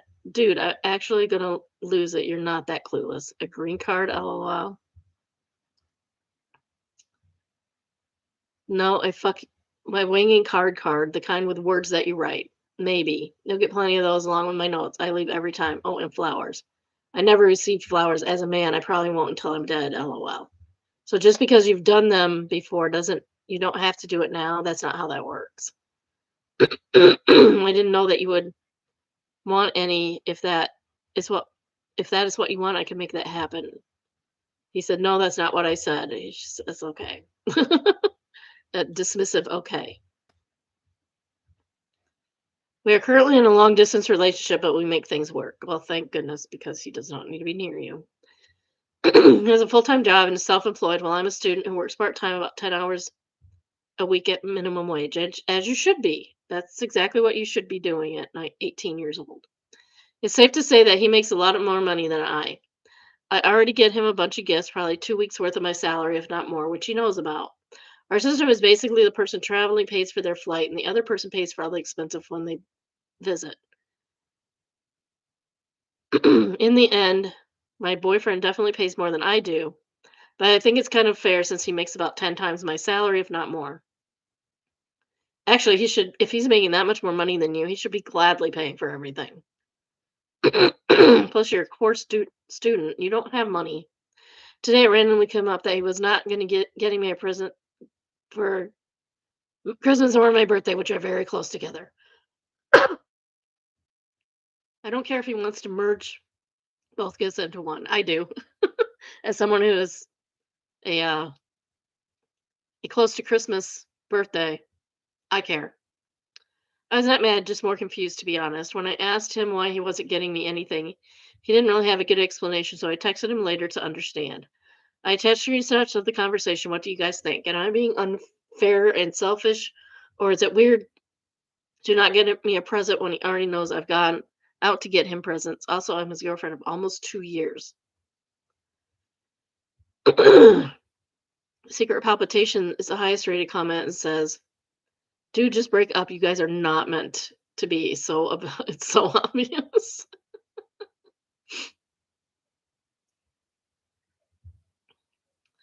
Educational says that bro. He almost said Wang bro.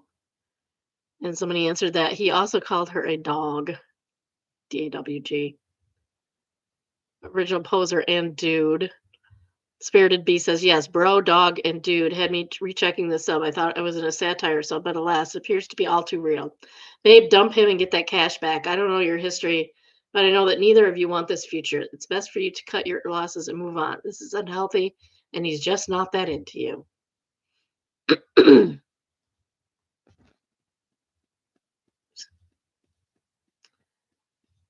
All right, next we have Oh No Consequences, which are one of our previous ones should have been in. And it is entitled, A Man Doesn't Like His Girlfriend Plays The Sims for 2 hours each day instead of focusing on him. So he deletes her save files and destroys the backups. He posts an AITAH for support, which she responds with details of all his abuse and lies and then breaks up with him spectacularly. This sounds good. This sounds juicy. And this was originally in Ballroo Updates, which is um, Best of Editor Updates. Originally in AITH for deleting my girlfriend's sim save files. Update from girlfriend. AITAH for deleting my girlfriend's fave sim files, and it was originally um now I don't know now I don't know my months apparently. April 22nd, 2024. Let's just start by saying that I, 24 male, love my girlfriend. Calls her Alaya. I'm going to say Alaya. I can't read that. 14 female very much. It's a tragedy, to be honest. She's a super hardworking girl. She spends a lot of her time in classes trying to get the highest grades possible for applying to nursing school in the near future. When she's not doing that, she's doing chores or cutting down on her ever growing to do list. And when she's not doing that, she's spending 2 hours a day playing Sims. This is where the problem comes in. After all the stuff she does, Alaya doesn't have as much time to spend with me as she could. She's a perfectionist too, so when she's doing more serious stuff like school, she puts more effort in than necessary.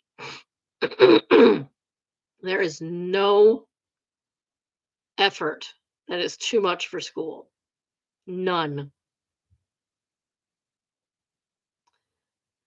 Which is time consuming. You're dating a student who wants to improve her life. Where do you get off?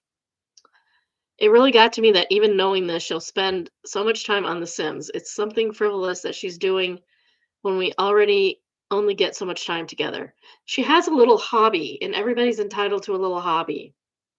You do not need to take up all of her extra time. All of her free time should not have to be spent with you. You do not get to manipulate it. She's also an adult, so essentially playing digital dolls almost every day is kind of something she ought to outgrow by now. No, that's not how that works, sir. I didn't even start playing The Sims till I was an adult. I decided to step in and have her cut back on this. I obviously didn't delete the whole game, but I figured deleting little save files she was working on would deter her from spending so much time on it. Not really, because it would probably make me go and fix everything, which would take a lot of time. That decision backfired tremendously. Aw, you poor thing. When she logged on to find her game, she thought there was some glitch going on and kept restarting it until I explained to her that I removed the saves. She absolutely flipped out on me, saying she'd been playing that save file since like 2017 and I had run years of game progress. Isn't even a gold game. It doesn't matter. And it is. You have little golds in the game. I told her she was overreacting because she still has the game and she could just remake her same little characters if it mattered so much, but it doesn't need to. And maybe now she can focus more on adult interests like loved ones. Basically, she left immediately saying she was stupid to leave her gaming laptop at my place and now she won't answer my calls. Wah, wah, wah. I need one of those sound machines that go wah, wah, wah. I know that this is a total overreaction, but I started to feel a little bad once I realized it may not be as easy to redo her characters as I originally thought. I don't even know. So ATI for deleting my girlfriend's sim saves. Yes. Update April 23rd, 2024. Next day. Girlfriend finds the post and answers OOP's AITAH question divisibly with multiple examples.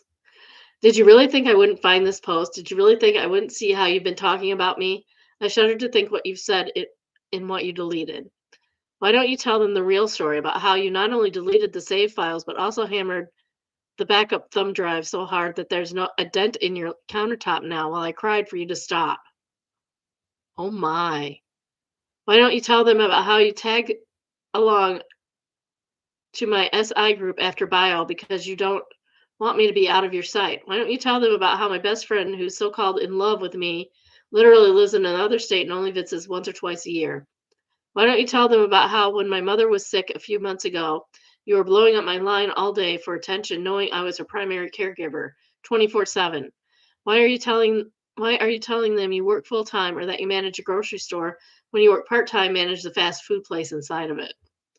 I want you to wanging take this to heart when I say this, but I've genuinely been so much worse off for knowing you. You've destroyed my self esteem with your constant criticisms of what I enjoy. You've controlled me in every way for as long as I've known you. You don't understand boundaries or when no means no. Your racist, wanging family treats me like dog crap, and your friends are equally racist, punk, bitch a-holes. You ruined something I've spent years of my life growing up with, and I couldn't ever bring myself to forgive and forget, no matter how much love I poured onto you. I hate you for what you did to me and for what you've been doing, and I mean that. I'm going to make this so crystal clear since you didn't understand the first time. We are through. Go wang yourself. 5 May 2nd, 2024, 9 days later, ex-girlfriend update again. That's it. Sorry for taking, it says, and it's entitled, My Saves Are Restored. That's it. Sorry for taking so a while to tell everyone. I went to the local tech shop a few days ago, and they helped me to recover everything. I hadn't had a chance to update due to finals season. I'm typing this on my way to class, but yes, for anyone still wondering, I got everything back. Well, I'm glad that happened. But what a jerk. Girl, you are so much better off without this man. Why did it take you so long? How long did they say? It doesn't really say how long they've been dating. Wow, that guy's needy. Phoebe Siege says 2 hours, mate. I can easily drop 12 hours on Sims and not even notice. My husband deleted my save powers. We'd be divorced. Century Eggs and Rice says my cousin's wife loves The Sims. My cousin loves to sit in the office while she plays it, and when he hears the sim about to give birth noise, guesses the gender. If he's right, he gets to name it. Her current legacy heir is Hot Beans. Legacy name.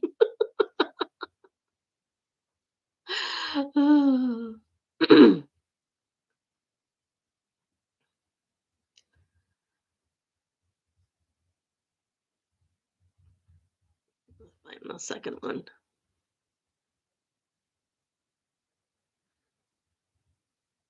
Nenek Nenek Huchan says, I pray every day that men like these never find me. I hope that too. Lady Rika says, there's reasons why I stopped dating in my 20s. I never got that far with my games, but similarly crappy attitudes. I'm so fortunate. Next, we have Mildly Infuriating, and it's entitled The Audacity. And it does have a picture, which I will share this time because I'm a freaking moron. First step, 1431. They just pull your drawing into my AI prompt and image generator, and I made your art so much better. I really like how it looks now. Wow. Yeah, I don't think so.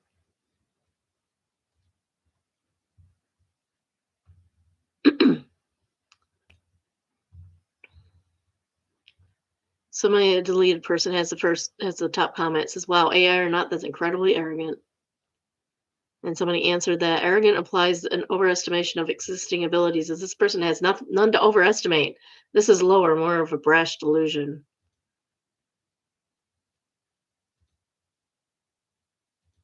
Upstairs Cap says everything will become a crappy bootleg anime. Yeah, for sure.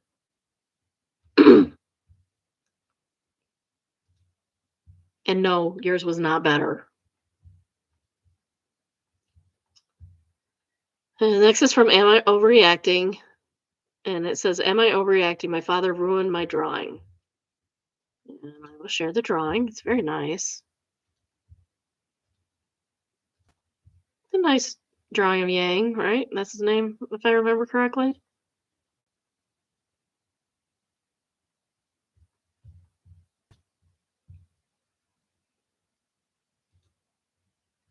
I-19 have recently learned how to draw, and I've never been good at making art. It's never been my thing, but I'm a huge fan of cartoons and I wanted to learn how to draw my favorite characters. This week is drawing of Aang from The Last Airbender, and it's the first time I've actually done something I'm really proud of. I know for some experienced artists this is nothing, but to me it meant everything. It's really good. It's really good for somebody just starting out, especially. It might not be the best fan art in the world, but when I finished it, I felt proud. I felt happy. I wanted to get better at painting and doing sketches, but this felt pretty good to me, and I showed it off to everyone in my house because it felt so good about my drawing. Oh, that's nice. I'm glad you feel good about it because it is very good. I left the sketch with a couple of others I've been working on the coffee table in the living room since I was looking for a frame to put it on because I wanted to hold on to it as the first thing I've ever made. I also had to put a hold on looking for my frame since my cousin came to spend the weekend at my home. She's an artist, and I was also proud of my sketch, which made me feel like it even more. About an hour ago, my cousin was leaving, and I came to collect my drawing since my aunt brought me a frame to put it in as an early Christmas present by my cousin. But when I looked at it, I saw somebody had doodled all over it. Should have took a picture of that and showed us. I immediately burst into tears, and I felt my heart shatter. When I came into the kitchen and showed it to my family, my father admitted that it was him who had done that with the blue pen, joking that dude needed some lashes. I broke down crying again and again and told him he ruined my drawing. He said he didn't. He was just testing out the pen and decided to contribute somehow. No, you ruined it.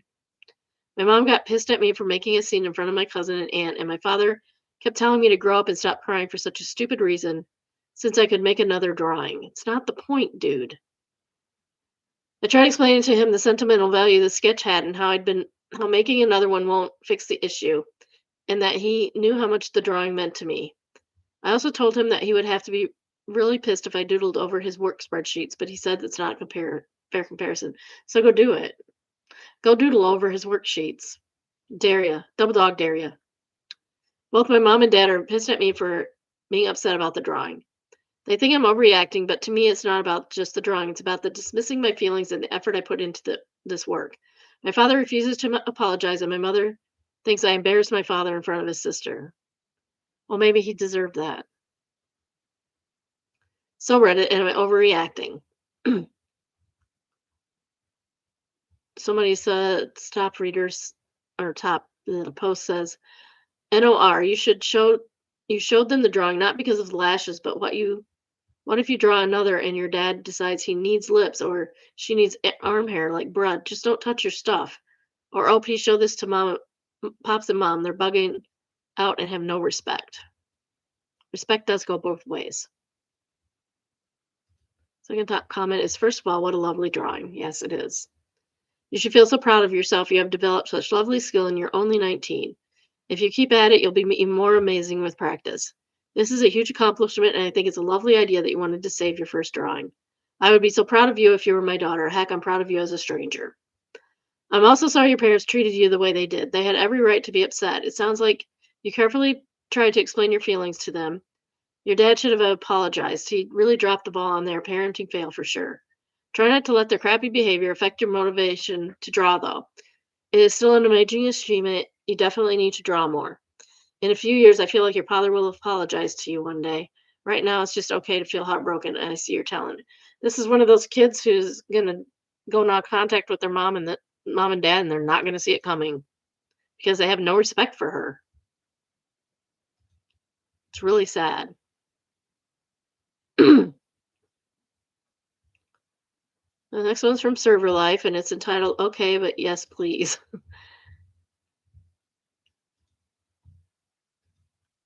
And for you those listening, it says no dine in 30 minutes before closing. If you order dine in, we will be aware we will make it to go. We apologize for the inconvenience and thank you for understanding. Honestly, I think restaurants should close half an hour before they expect to leave.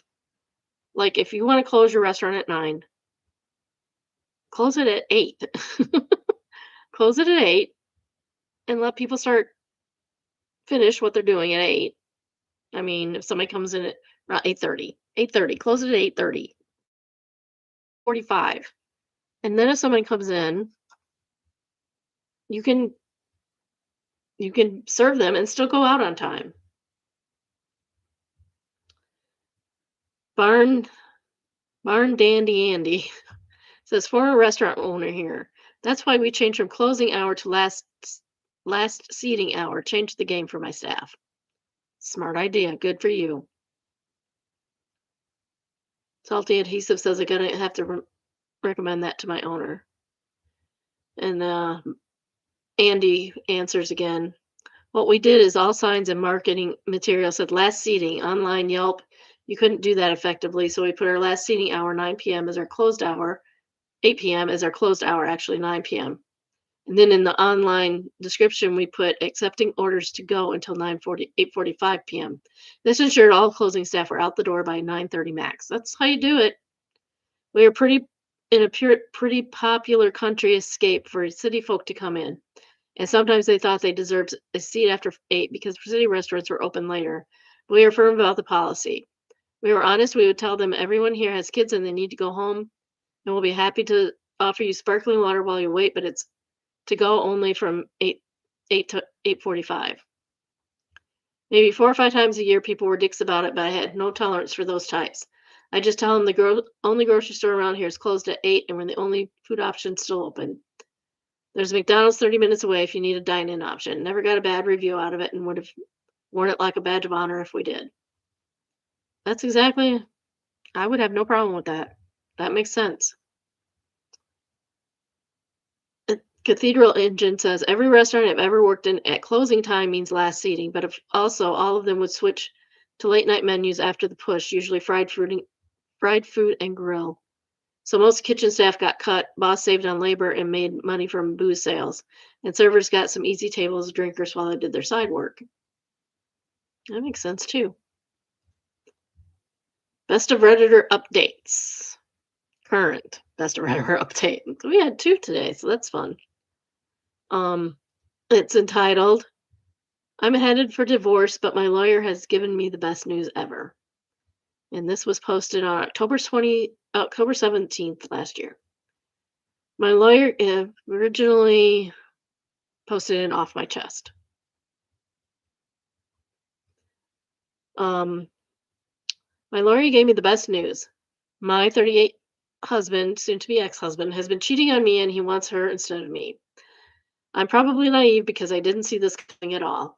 I was researching vacation options for our 10th anniversary next year, meaning he, now 39, was running around with another woman. She's either 25 or 27. I can't remember which. I don't think you have to remember which, ma'am. You don't have to remember how old they are. It literally doesn't matter. I never thought Heartbreak was real, but he broke my heart. Oh, I'm sorry. I know people have gotten divorced and you have to live separately for a year before you can get a divorce. I wonder where they live. But I want to be prepared, so I made an appointment with a lawyer now. It was probably the best thing I've ever done. She told me that in our state, alimony is forbidden if there is adultery. So my husband cheated and I won't have to pay him alimony. I was prepared that I would have to pay out the nose, but I have proof that he cheated, that he gave me himself, so I won't have to pay him. That was the best news I've ever gotten. Also, the living separately for a year only applies to no-fault divorces in my state. Since I have proof he cheated, my lawyer went ahead and filed on my behalf based on adultery. Technically, my husband and I still live together. Our lease expires on the 31st, and the countdown on our separation was supposed to start November 1st. I wish I could be there to see his face when 1, he gets served with notice that I filed, and 2, he finds out he won't get any alimony because he cheated. He wanted a no-fault divorce, and I know he was counting on getting alimony. It was the best news I could have gotten. I don't even have words for how amazing I feel. Top comments are commenter 1, congratulations. Come back and share his reaction, please. Commenter 2, I love this for you and him. Best revenge is to live your best life and leave him in the dust. Amen. 100%. Commenter 3, I've never been so excited for a stranger to get divorced in my life, but by that lawyer an edible arrangement. Update December 4th, 2025, a month and a half later. Update, I'm headed for divorce. Oh, never mind. That was just the update on. This kind of anticlimactic, but there was some comments in my original post asking me Female 38 to update what happened after my husband was served with the divorce papers. I also wanted to thank everybody for the kind comments they left. Even though I had gotten good news from my lawyer, it's still been the most horrible time of my life, and all the encouragement did help. My husband, soon to be ex husband, was predictably not happy that he was served and found out that I had filed for divorce. He was under the impression that we had to be separated for a year first. That's because he's dumb. He's dumb and he don't know the law. I just told him to talk to a lawyer. We both moved out of my condo during the last week in October when the lease ended, and we live separately now. A few days after he was served, I told him to talk to a lawyer and leave me alone. My husband has told me he's changed his mind and asked if I could work things out. No, sir. No, sir, this is not going to happen. I said no wanging way, and I told him to have his lawyer talk to my lawyer, talking to him. He was upset and almost in tears when he said he wouldn't reconsider. Wah, wah, wah. It's been a month and I have not seen or spoken to him. He hasn't tried to talk to me again, and I am extremely happy about it because I don't want anything to do with him ever again. Our lawyers are doing all the communicating. He may have been upset, but he broke my heart first, and even the good news from my lawyer hasn't erased how I feel. Edited to add, I'm turning off messaging so people will not DMing me and calling me two-faced or other names for being disappointed that he hasn't contacted me again. I'm actually happy he hasn't because I want nothing to do with him ever again. I'm the opposite of disappointed. OOP's only comment to a downvoted comment regarding the divorce can be difficult and how complicated feelings about how it's played out. OOP, I'm ecstatic he hasn't tried to contact me again. I had hoped he would stop trying to talk to me after the first time when I told him to get a lawyer. I'm upset he contacted me a second time. I thought it was clear the first time, but I'm glad he got the message the second time because I want nothing to do with him ever again. Commenter 1, I bet she dumped him. Probably. She probably didn't know he was married, and when she found out, she dumped him. Commenter 2, he realized he derailed the gravy train and his new girlfriend dumped his broke butt. Good for you, only you deserve better. And commenter 3 says, I bet his girlfriend dumped him. Plus, he had nothing to gain from the divorce, so of course his pathetic ass wants to reconcile. I'm sorry you have to go through this, but time will dampen the pain. Wishing you the best. And Trash Panda says, this is the most short, sweet FAFO I've seen in Boru in a long time. In a while. Love that for her. Hung white boy. Oh, please. Compensating, for sure. Plus, it's in all caps. So you know compensating. I spent my coffee out laughing. As soon as this loser learned he couldn't screw OOP over financially, he backpedaled and didn't want a divorce anymore. The poor thing. Leo Pine says, perfect definition of FAFO. I bet the husband was expecting her to pay up and thinking she had a year to prepare with his mistress. Now that he sees none of this is happening, she probably ditched him too. And now he has the nerve to be close to tears and be upset and wanting things to work out. If he cared about his wife, he wouldn't have cheated. He's just pouty because his plan backfired. Yep. He ain't getting any anymore. Okay, and this is from Made Me Smile. If you all remember the Bondi Beach shooting in Australia. It's entitled The Bondi Hero Awake and Recovering in the Hospital After Saving Countless Lives. And this guy is a true hero. Oops. I'm glad he's awake. I'm glad he's awake and hopefully doing well. He's a good guy.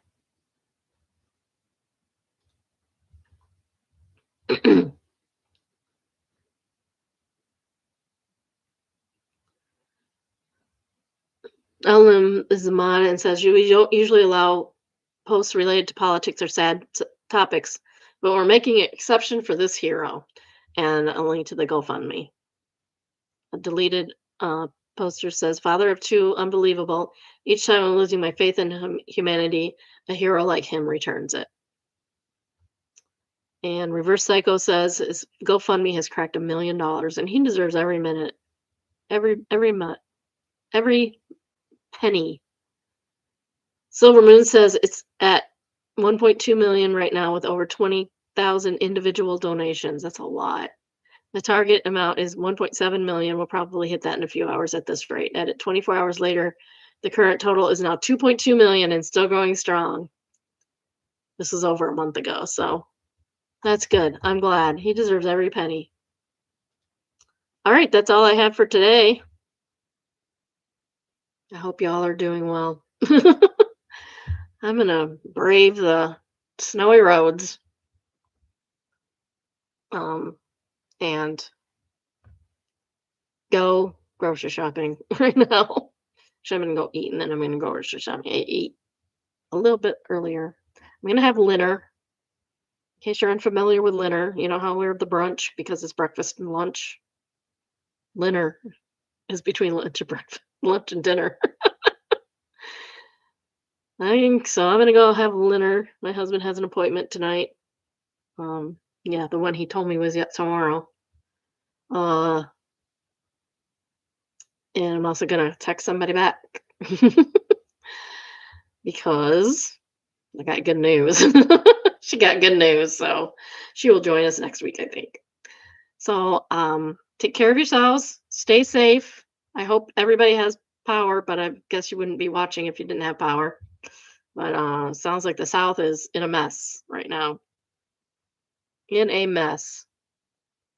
Messy, messy, messy. All right. Take care of yourselves. I'll see you tomorrow. Bye. Love you, biddies. Bye.